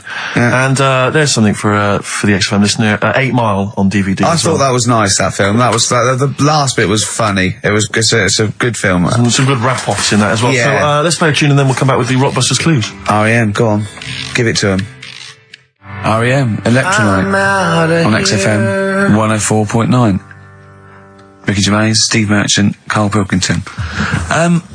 I walk down Oxford Street every day to go to the office, and it is like running the gauntlet in Gladiator. It's not only is it just like, you know, you have to dodge people and they're dawdling or rushing or, you know, keeping into the road to get past some people but avoiding taxis, but it's like hands everywhere, like leaflets. I don't know, there must be 1 million leaflets given out. It's all Mobile phones, sandwich shops. Teach yourself English. Yeah. Teach other people English. I know, and those charity people, something for Alzheimer's, and I've been caught about 6 times where I couldn't say no. I've got about 8 standing orders now because I just couldn't say no when they confront you. Yeah. Which is, you know, It's amazing how often I'm on the way to a meeting. I'm always on the way to a meeting, and then I always feel guilty if I walk past them again 2 minutes later with a HMV bag. full. Yeah, exactly, crammed with bargains. I know, yeah. No, But, it's absolutely weird. They're like zombies. It's like you're just fighting them off. You need a flaming torch to get past them. Or if it's not them, it's tourists. Just constantly, you know, excuse me, can you take my photo outside HMV? Or outside Topshop? that doesn't happen to me. I always seem to have tourists. Just in the way, just kind of dawdling, you know, looking up at the buildings. I walk so fast. I put my head down and I just try and walk so fast everywhere now because it's But Oxford Street is just, it's unbelievable now. And I think it's age that I've started noticing it. Even if the window's open and I hear just like cars and they're on the mobile phone, it's the loudest place in the world. Yeah. I don't know what we can do. Well, isn't it one of the busiest streets in... Is it either the world The universe? It is mental. I think if we carpeted it, That would and help, put some certainly. curtains up, it would just deaden. It's like pubs with those polished floors and metal tables, and everyone's having to talk like that to be heard. The jukebox is quite loud, and I want to go just turn everything down. Yeah. Let's put some carpet down. Just talk quietly like this. Yeah. Let's put the music down a little bit. We'll have a good time. I've never quite understood that impulse. I don't know, again, if it's age where you go in a club or a pub, as you say, and the music's just slightly too loud. So it just makes everything slightly tricky. It's slightly tricky to have a conversation. But what annoys me is when it's for the amusement of the barman or barmaid. Yeah. If they're bored, they're in a pub, they've got the music up, their music up, Yeah. right, techno blaring, right, they've got a telly on watching a soap opera, Yeah. and I want to go, choose one or the other. Yeah. I mean, what are you watching? I got a minicab last night. I imagine you don't travel in minicabs, but the guy driving, one of those guys, I know he's driving a cab on a Friday night. Okay, no one wants to be doing that. And he had one of those phone, the little earpieces that you put in, so it looks like they're talking to themselves. And he's there, and he goes, where are you going? I went, crouching. He went, well, and he's chatting on his mobile phone the whole time. His voice was so loud, he had the radio on as well, and he wasn't concentrating on the road. I just thought, look, I'm paying you £10 here to take me somewhere. Please, just stop chatting or arranging your social life for 2 minutes. Yeah. Get me to my destination safely, and then you can resume your conversation. My favourite one is, I'm going to so-and-so terrace, please. Where's that? I want to go, right, you're not taking me then. Yeah. I mean, I don't know. I don't know. Exactly. I don't drive, I'm paying you. That's why I'm paying you. That's got to be part of the service. But, I mean, I know people who've been in many cabs, didn't know where I was, and didn't have an A to Z. No, I was in East London once. I said to him, I'm going to North London. He went, where specifically? I went, Swiss Cottage. He went, sure. I said, do you know the way? He went, yeah. Set off. Along the way, he went, do you know the way? That's why, I thought you knew. I said, have you not got an A to Z? He went, no. He was one of those guys who'd just taken his car out middle of the night. That was all he had. Yeah. All he had, all his credentials were he had a car. No map, no torch. The two other things I bring with me. And he said, so we're driving along. He went, I could probably get you to Camden. I was like, okay. He went, It's a start. I mean, that is the start. Exactly. He went, do you know the way to Camden? I thought, pull over. It's not worth it. I'd rather hitchhike. I'd rather walk. Ludicrous. Those people who just go out. Yeah, they just take a car out to earn a I bought fiver. a car. Oh, have you ever done that? No, well, I'm sick of living here. And you know what people hassling you. When you say here, you mean the world, don't you? No, just in London is doing me head in now. The other week, actually, walking on from here, and like you say, there's always someone hassling you, saying, do you want to buy this? Do you want one of these? Going down Carnaby Street, right? There's your first mistake. He said, you into meditation? So I was like, and I had a bit of time to kill, so I thought I'll have a chat, right? Have you got time? Oh, we've never got time. We're too busy. Yeah, I thought you were too busy before. Well, I said, what's all that then? What do you do? And he said, we teach you how to breathe. I was like, well, I'm 30. I think I've done alright. And he sort of said, forget it. Forget it. I'm 30. And in Selfridges, they do, like Evian or whatever, that water company are there. And they've got like little glasses of water. And you walk past and go, have you ever tried this? It's water. Yeah. Oh, here you go. We'll try it. You go, Jesus Christ. Is that what water is? What have I been drinking then? You've been drinking piss and mud. Have I? I'll have a bottle. Anyway, listen, Blockbusters. Oh, come on then. Let's get it done. Really? Yeah. Come on then. Right, so cryptic clues and initials, you work it out, it's a band and stuff. Yeah. Right, Brilliant. First one. Bob Holness. The first clue, the doctor said part of the foot and the leg was no good, so he took him off and he threw him away. Right, that's the clue, the initials TB. TB, right? The doctor said part of the foot and the leg was no good, so he took them off and threw them away. Second one, the Scottish Monster has got a bit of a tan. Right, the Scottish Monster has got a bit of a tan. Okay. That's TD, right? And the last one, well, the 60s singer had a heart attack whilst he was having it away. We won't be seeing him again. Right, and that's FNM. Well, the 60s singer's had a heart attack. He was having it away. We won't be seeing him again. Email in. Ricky.Gervais. Remember, this is to save Rockbusters. If people don't get this, right, it's no more. So you better, if you want this feature to stay, you better get the clues. Right? Good work, Carl. We'll give those clues again after the next tune. What are we playing?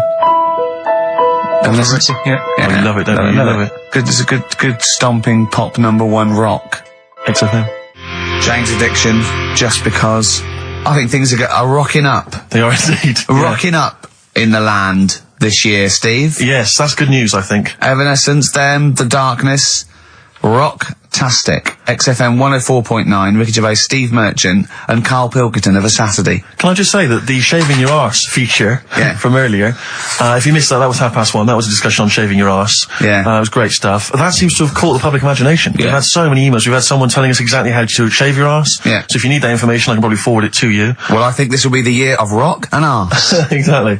But it's extraordinary how, you know, just a simple discussion like that you would think perhaps was crass, crude. Mind you, our listeners do like Karl talking about monkeys. Sure. Do you know what I mean? Yeah. It's not like it's something to be proud of. It's not like we changed a nation or freed a people or found a cure for something.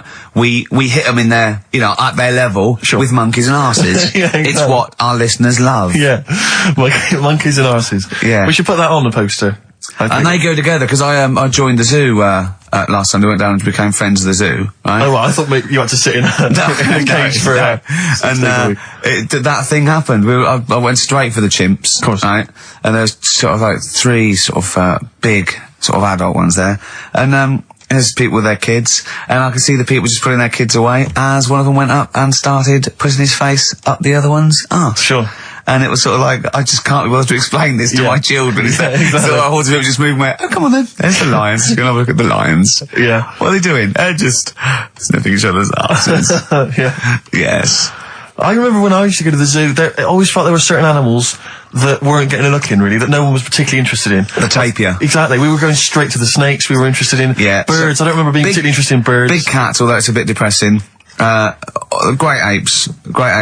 Reptile, you're right. Reptiles, yeah. Birds, unless it's a big one that you think could rip a dog apart. Yeah, a vulture you go, or an eagle, brilliant. Yeah, exactly, yeah. Owls are brilliant. Yeah, owls great, but I've always wanted a little owl on my desk. I'd be doing work and there'd be a little owl there, and I go, can you get that pencil? And it just sort of goes over and gets me a pencil, goes, cheers, and it just watches me and it thinks I'm brilliant. Do you know what I mean? Not really, no. No? No, I've never had nurse to have any kind of animal sat on my desk. No, Carl? You'd like a little owl, wouldn't you, that helped you? No, I had a little magpie, didn't I? We've talked about that. Oh, he came down and started pecking your grifter, didn't he? Yeah. What was his name? Maggie. Sure. Brilliant. Inspired. And you took it to school and it didn't come back once. Didn't come back. Didn't see it again. Oh dear. Did it ever peck your head? Because you used to have hair, didn't you? Yeah. No, it did. It started getting a bit violent. Really? Yeah. But was it becoming sort of age when it's probably sexual frustration sort, you know, because I think magpies go for shiny objects, don't they? And you were probably sort of probably losing it a little bit then in the front, and so when the sun was out, there's a bit of a sheen on the front. they saw a glare and thought, I'll have that. Yeah. What is that? That's brilliant. Yeah. Or as it was sort of pecking away, it mistook it for a tree. Yeah, because of the noise. Because of the noise. Yeah, the hollow sound. I squeezed his head yesterday. We should just point out, if you're a new listener to XFM, you might not realise that one of Ricky's many sexual peccadillos, I'm assuming it's a sexual thing, I can't justify it any other way, is to just squeeze Carl's head. Yeah. Front-wise, sidewise. I don't know what it is. I don't know if it's sexual or, you know, like when you've got a little kitten, you want to squeeze his little face. Do you know what I mean? Do you know what I mean by that, Carl? Yeah, I said that before, squeeze a little head. Yeah, exactly, and I feel that with you, because it's sort of like, he gives so much. Look at Carl's face, he gives so much. It is like he can understand what we're saying. Yeah. And that's what the connection is, I think, between me and Carl and other animals. It's like he can understand what we're saying. But I squeezed it yesterday, and Carl went, I definitely had something crack. Yeah. Because I'm trying to see how hard I can squeeze it. Yeah, I think that was you just thinking, Carl. To be fair. I think the cogs just started to...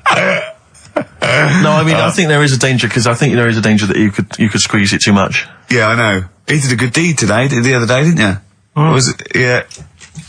What were you up to? You were just, you were talking about, like, you know, being hassled in the street and stuff. And, I get hassled a lot by the homeless. Don't we all? You should go home to sleep. Yeah. I'm here, mate. But no, I do treat them a lot. You treat them. I love that. You had a good day? Yeah. You've been good? Yeah. There you go. That's 50p. Suzanne does the Save the Children thing. You were talking about, you know, charities hassling you all the time. She does that. And I sort of say, well, you do that. I'll look after You'll you. take care of the homeless. I'll take care of the odd tramp around where I live. And how do you treat them? Loads of different ways. 50p I might give them. Yeah. Or I might, they'll sort of say, have you got any money? I'll say, what for? And they'll go, I'm really thirsty. So I'll go, well, hang on a minute. And I nip and get them a little Diet Coke. Sure, Diet Coke. Yeah, 'cause they want to watch their weight. Yeah. They're going full fat. Oh, what an insult. Yeah, exactly. To a man like me. Yeah. You know, I'd rather treat them than, because a lot of people spend money on, problems abroad and stuff. Right. Oh, I just God. think, Yeah, famine I'm relief just and saying. Oh, God. Like what? What do you mean? Like famine relief? Well, you do get sick of it, don't you? You know what I mean? It's not. You get sick of No, it. I'm just saying. Wait. Go No, on. I'm just. I know. Just let whatever you do now, Steve. Don't interrupt because I'm scared, but I just think it's worth it. There's so many issues. There's freedom of speech. Yeah. There's we're not responsible. Yeah. There's he'll get away with it because he's a buffoon. Yes. And it is entertaining. Exactly. So go So on. what's No, your all thought? I'm saying is, you're saying, who do I give me money to? Is it little, sick kids or whatever, or is it old people or whatever? HMV. That's where he gives his money Chiefly, to. they get a lot of it, yeah. Yeah. And for me, I just get sick of, problems abroad. It's like, what do you do? What do you do with famine and that? What are you meant to do? How can you solve it? It's gone on for years. Yeah. And it just keeps going. We keep giving them money, they keep spending it. And you're not getting any return for your cash. Well, it's just how many times, they've got to learn. What do you mean they've got to learn? What, you're going to teach them a lesson? What do you mean they've got to learn? What do you mean? Well, what are they doing with it? They must have like better interest accounts or something where, look after, put the money in the right things. Sorry, do you think that Bob Geldof sort of writes him a cheque? He goes over and he's in the helicopter and there's millions of them, and they go, it's Geldof from Boomtown Rats. Brilliant. They go, I If hope there's one man that can help us. yeah, I hope he doesn't sing. He's not going to sing. He's got some money for us. And he comes down and he goes, do you want a cheque or do you take Switch? They go, we don't take Switch. He goes, there's a cheque. They get He's things doing like... it again though, isn't he, as well? I Is mean, he? I like, he used to work here, Bob. He's a lovely fella and that. But, Yeah, he's a lovely man. but how many times can you save the world? He's over there again helping out, and it's like, well, what do you do? Are you saying don't bother because it keeps happening? Not well, I'm not saying that. You know what I mean? I'm not daft. So that's what you're thinking. And Carl, you are daft. Yeah, exactly. I don't know what the answer is. Do you know what I mean? So you're just saying wash your hands of the whole affair, leave them to it. Yeah. Sure. Are you really just saying it's nature, it's tough luck, just don't interfere? Like a wildlife programme. Is that what you're saying? Don't interfere. Are you basically just saying it's not my concern? This has got a bit heavy. Can we do Cheeky Freak of the Week? Let's play a record.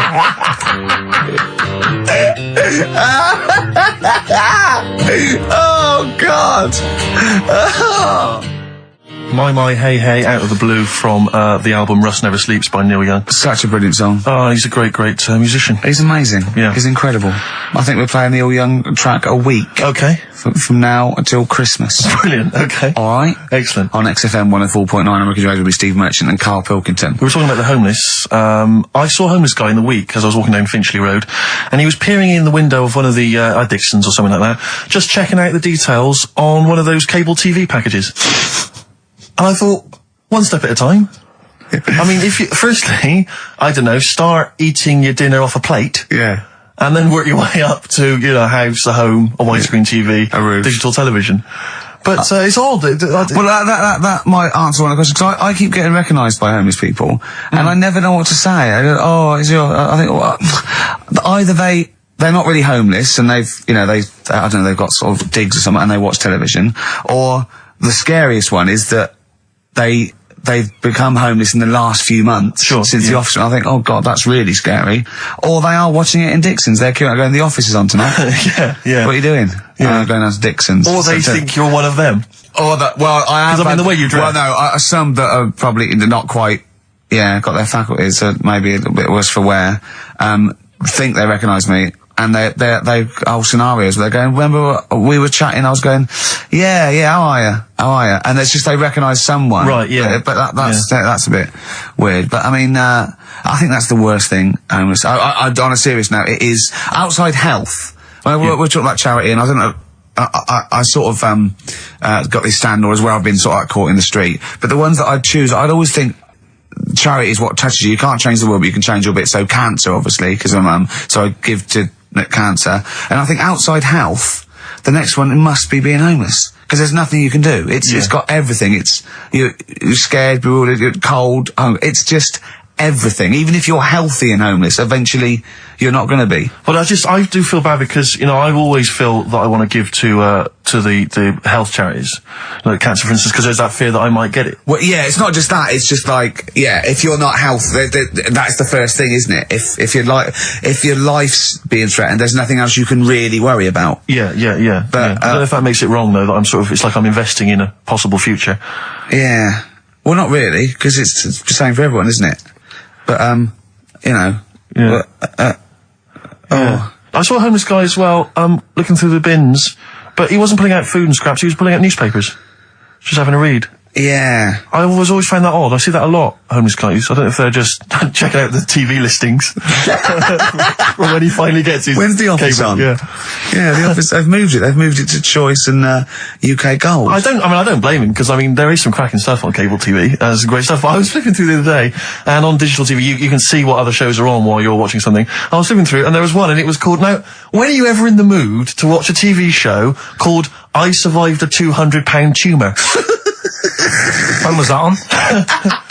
Because it seems to me that if you've got a £200 tumour, you probably want to watch something else that'll take your mind off it, Big Brother or whatever. I'm not £200.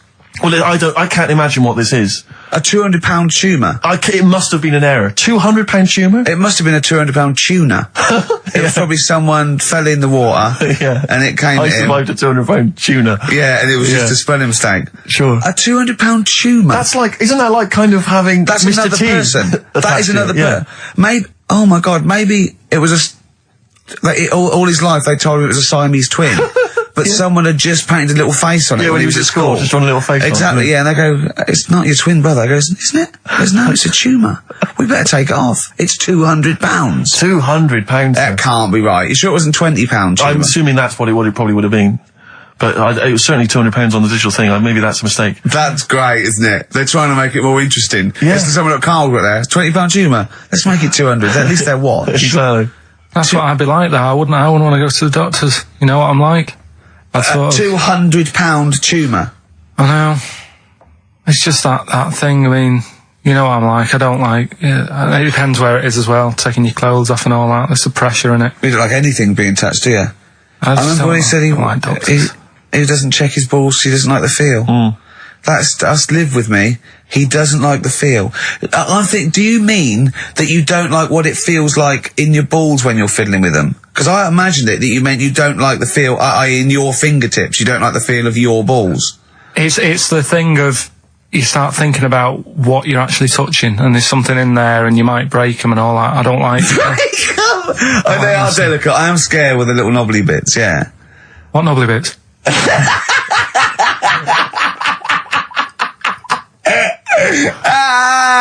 But I'll tell you what, it's that thought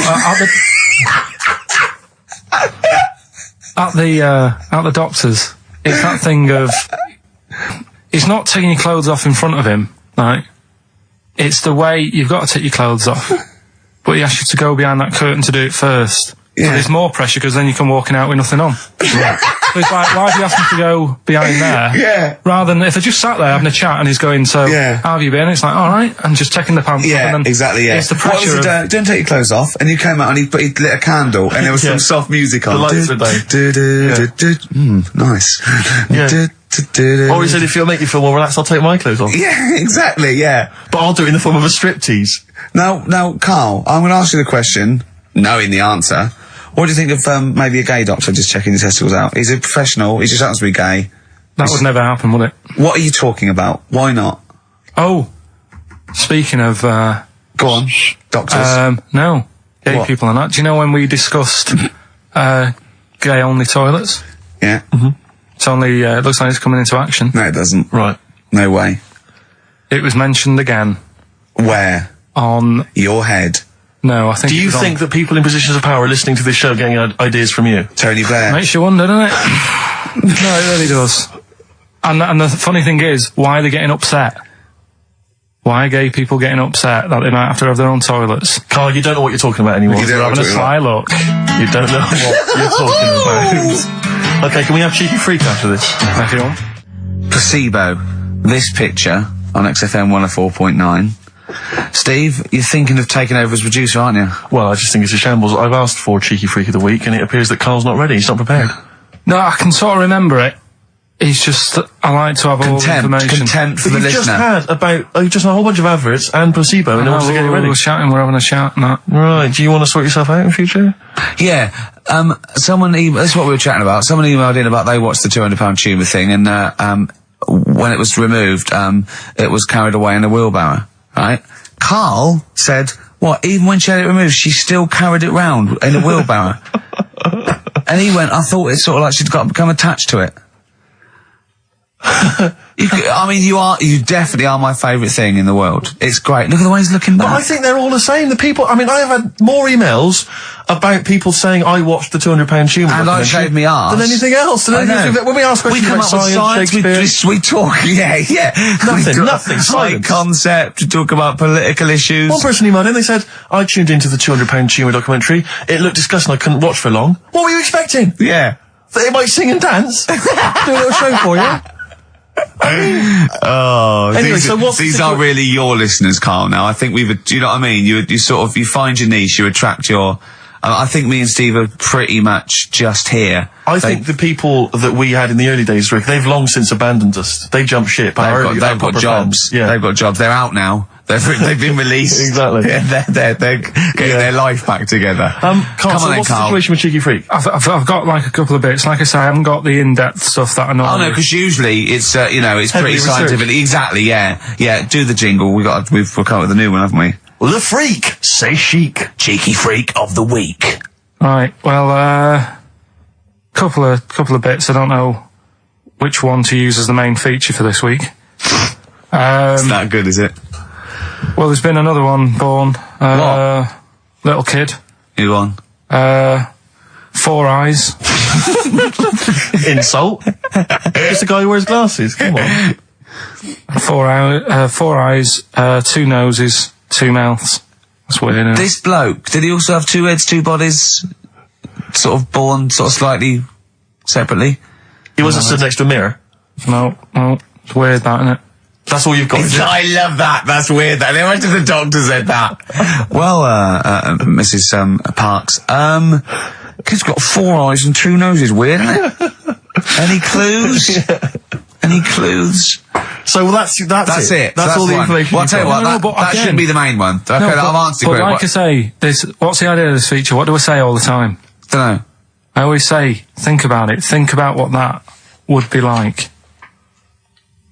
Okay. What? Giving birth to him? No. Being, I think it's a girl. Being like her. 2 mouths. 4 eyes. What would that be like? Mad, innit? I don't know what this feature is. I don't know why. Is there another one? Is that, you said I mean, I hope everyone took the opportunity there during that silence to just think about what it would be like. I know I was. Could she talk with a mouthful?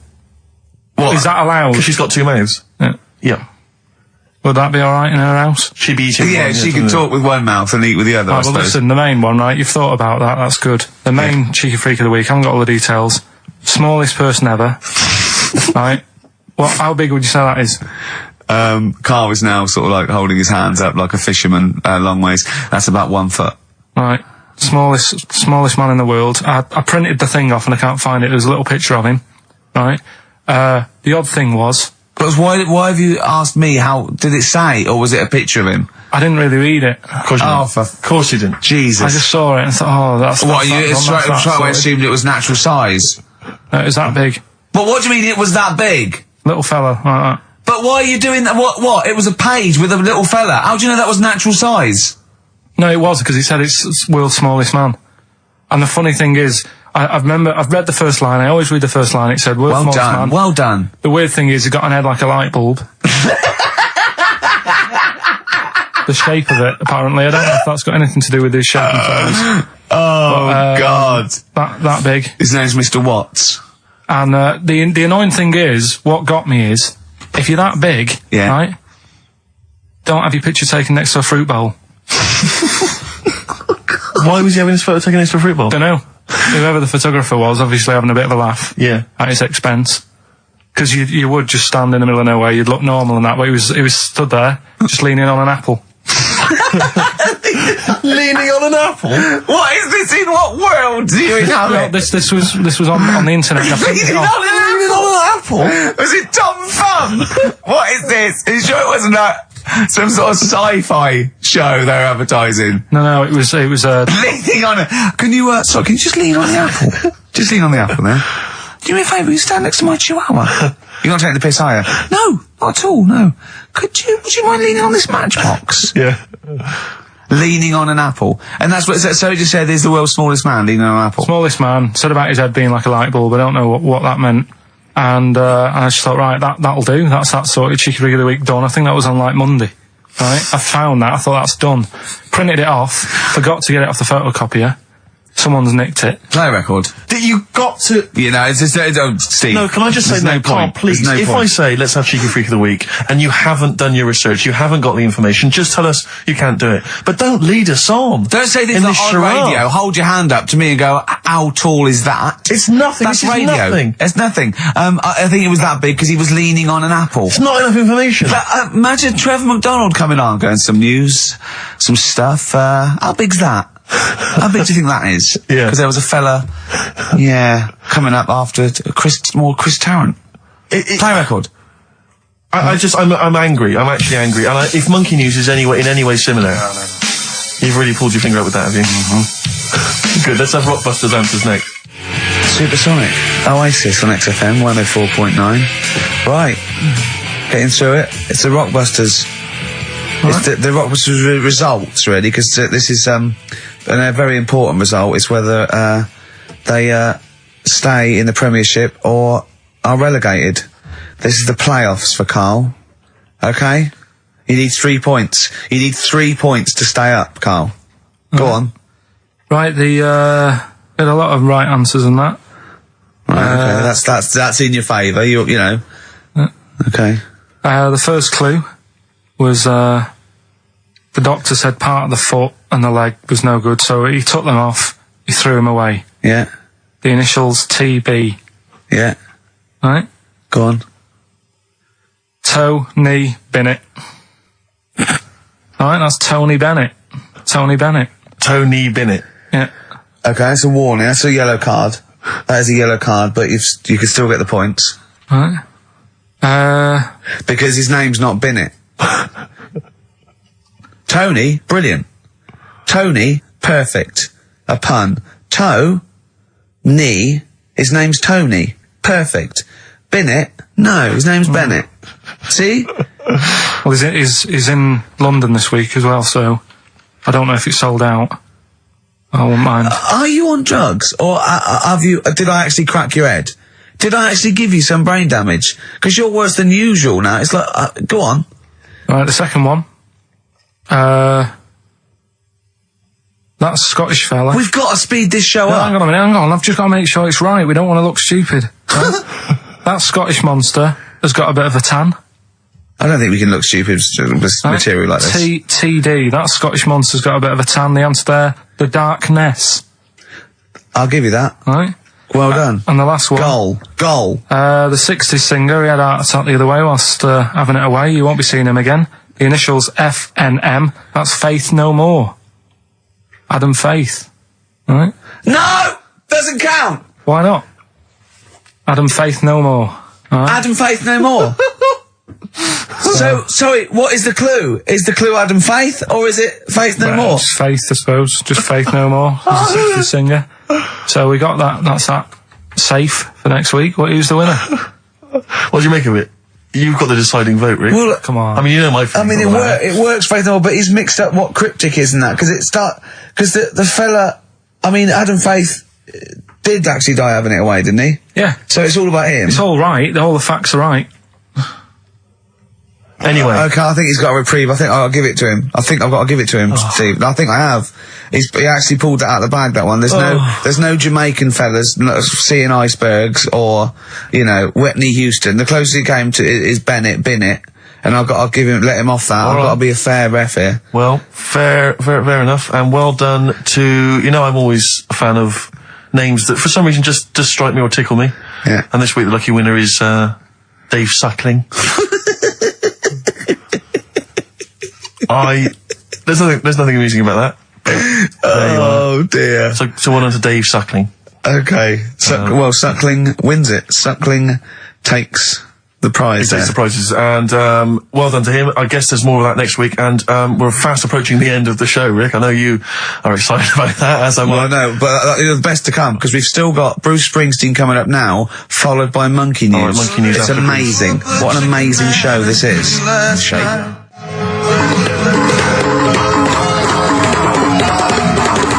Chimpanzees at Monkey News! Excellent. So, Monkey News time on XFM. Karl Pilkington, the man in the hot seat. Karl, what have you got for us? Okay, Monkey News this week. We've covered a lot of stuff. We have indeed. Now, do you know, there's places where you can go for, weekend rests and stuff, Sure. and you relax, you sit in a little spa, you might have a swim and stuff. Well, they've got a place done for monkeys. Of course they have. Right, they can go there, they relax, forget about all the stuff they've got going on in their head. They can have a manicure. Right. Got nice meals. It's not called a manicure though, it's called a chimpacure. Beauty treatments. Yeah. Right, they look good and stuff. Yeah, well, look good, feel good, yeah. Now, you might think, well, that's pretty normal. Well. The bit I haven't told you about is actually run by a couple of chimps.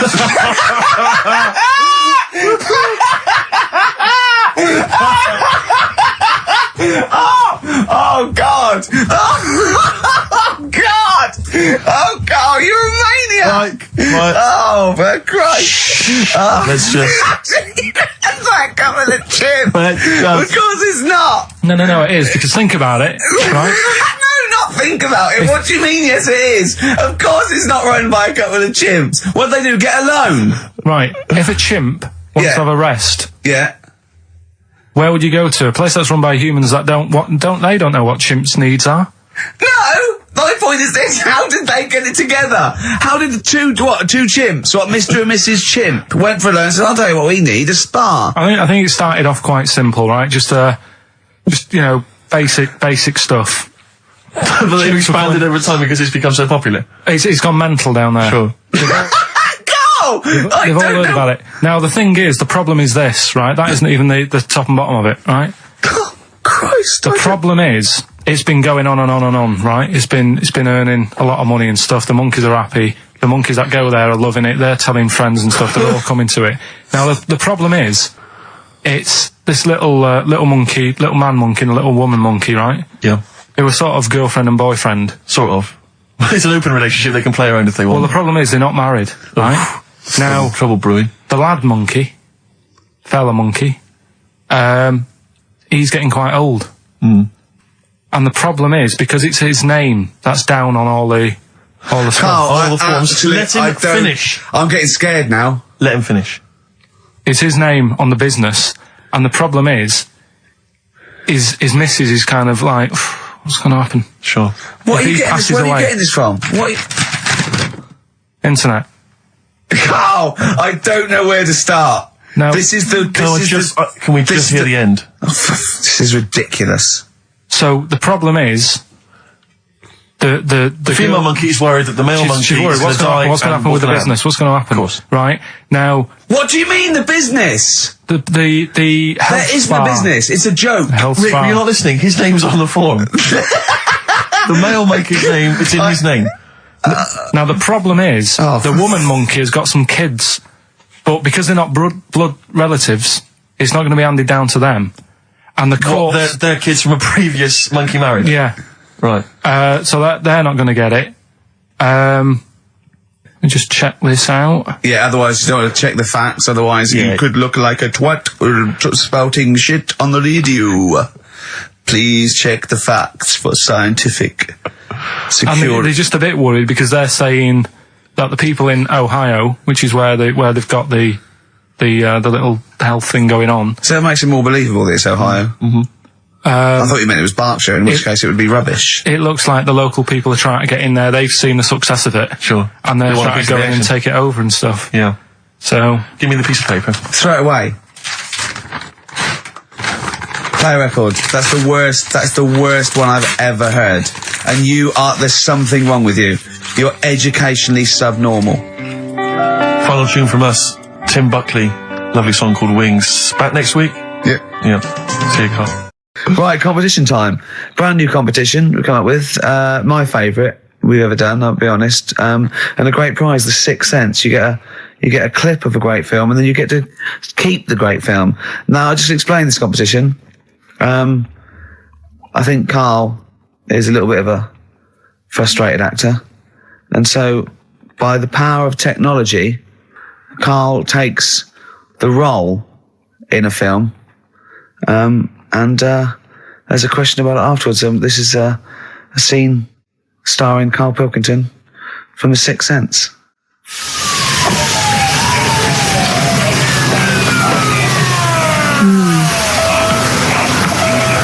Jeez, I hope nobody got hurt. be alright. You're very quiet. I'm just thinking about stuff. That's all.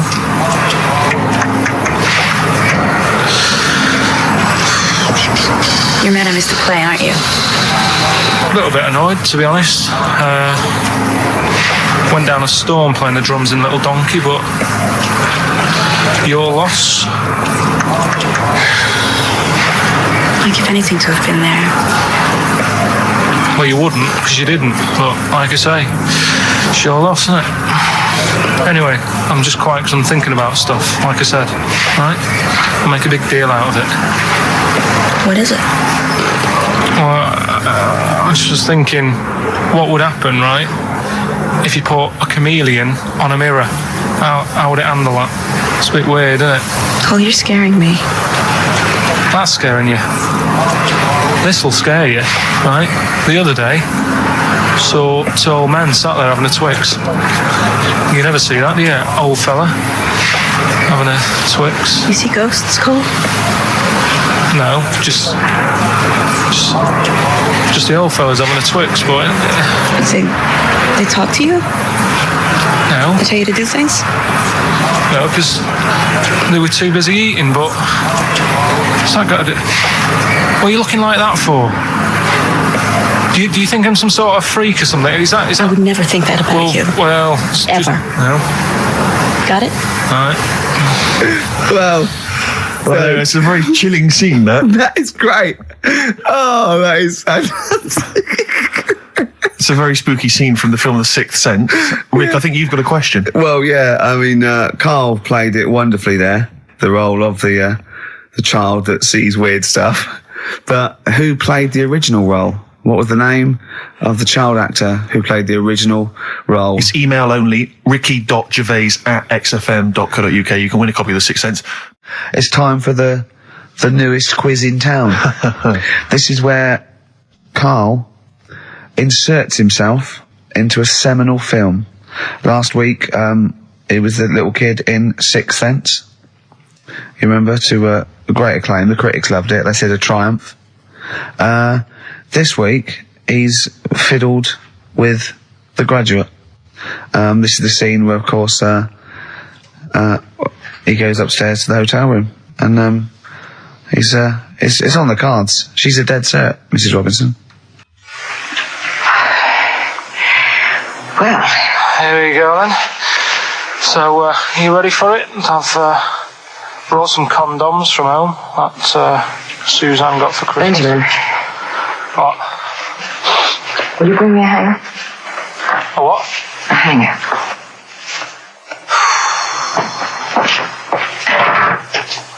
Tell you what, I've got wood. What? Just saying, I've got wood. I've got metal ones as well. What sort do you want? Either one would be fine. All right. There you go.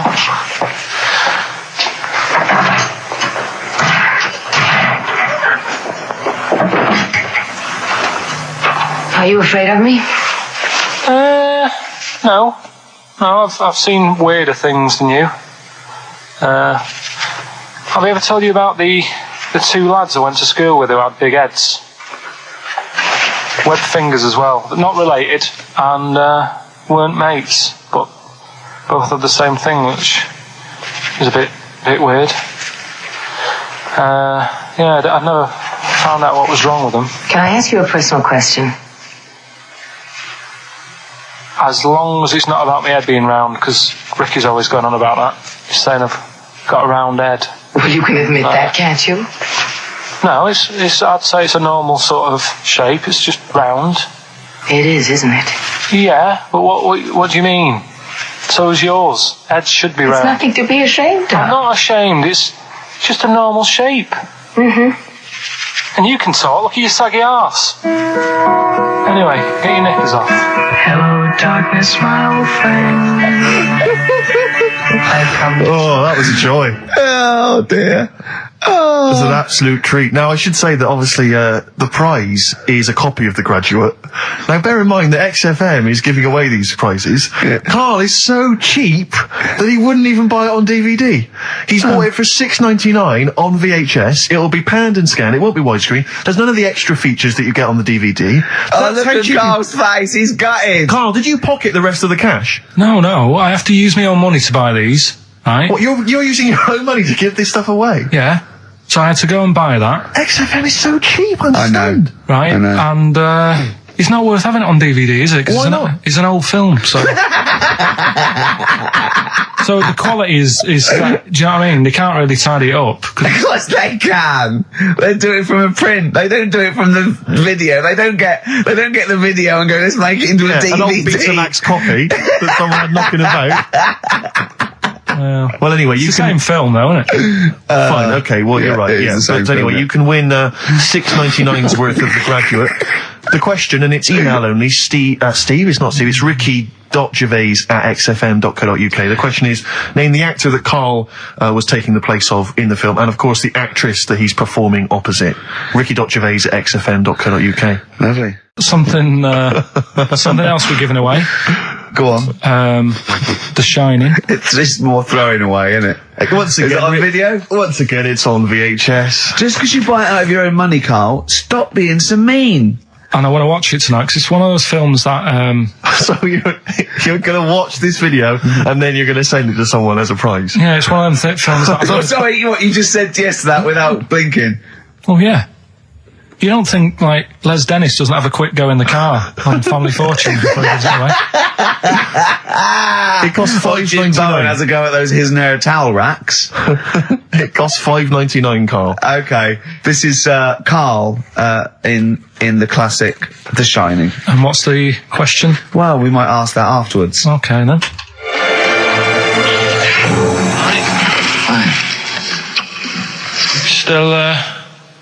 Still trying to write the book, then?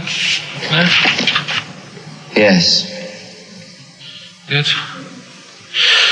Funny, someone told me the other day, weird thing about a typewriter, the top row of letters, the longest word you can write is typewriter. I'll just show you.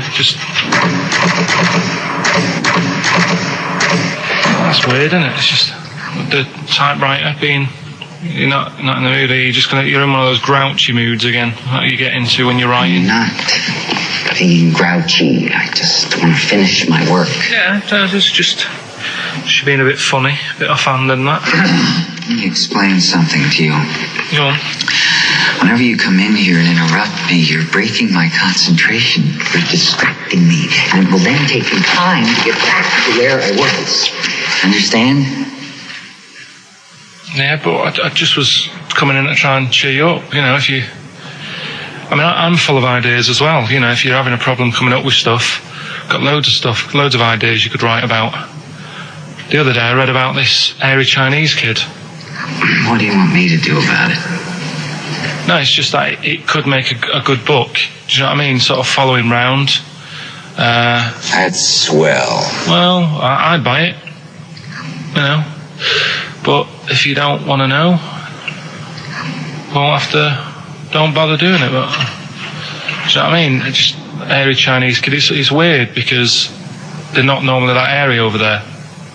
Yeah, this kid cakes in it. But if you don't care, I wouldn't touch one hair on his goddamn little head. you don't have to touch any hair on his head. Like I say, he's covered. Leave the head alone if you want. Touch his hands. He's totally covered in it. But I love the little son of a bitch. Well, don't go that far. You haven't met him. But I can sort it out. I'd do anything for him. I don't think you'd expect that much. Just take him to the barbers 3 or 4 times a week. You know, he's a good little kid. In fact, I'll do it. I think I'll write a book on him. Yeah? How do you think you can handle that? Yeah? You're not too busy, are you? Well, yeah, I'm pretty busy. I've got to sort out some monkey facts for the show this Saturday, but I reckon I can still... Why don't you start right now and get out of here? Alright. I will. If you're going to be like that. Couldn't borrow a pen, could I? See you later. There you Haunting. go. Haunting stuff there. Karl Pilkington in The Shining. You know, in the film, Jack Nicholson goes crazy because the suggestion is he's maybe possessed by demons that maybe are in the hotel. But you know, if I was stranded in a desolate hotel, removed from all human contact with Karl, I'd go mental with an axe without being possessed by demons. That's more chilling to me, trying to get some work done and you keep wandering in. I'm trying to get Karl to spend a couple of days in the caravan with me, just for the head of it, and he won't. I've offered him money, won't I? I think it'd be a great laugh, wouldn't it, Karl? Oh, yeah, great. That would be terrifying. No, I want to film it. I just The want two to of film you. it. Like a little video.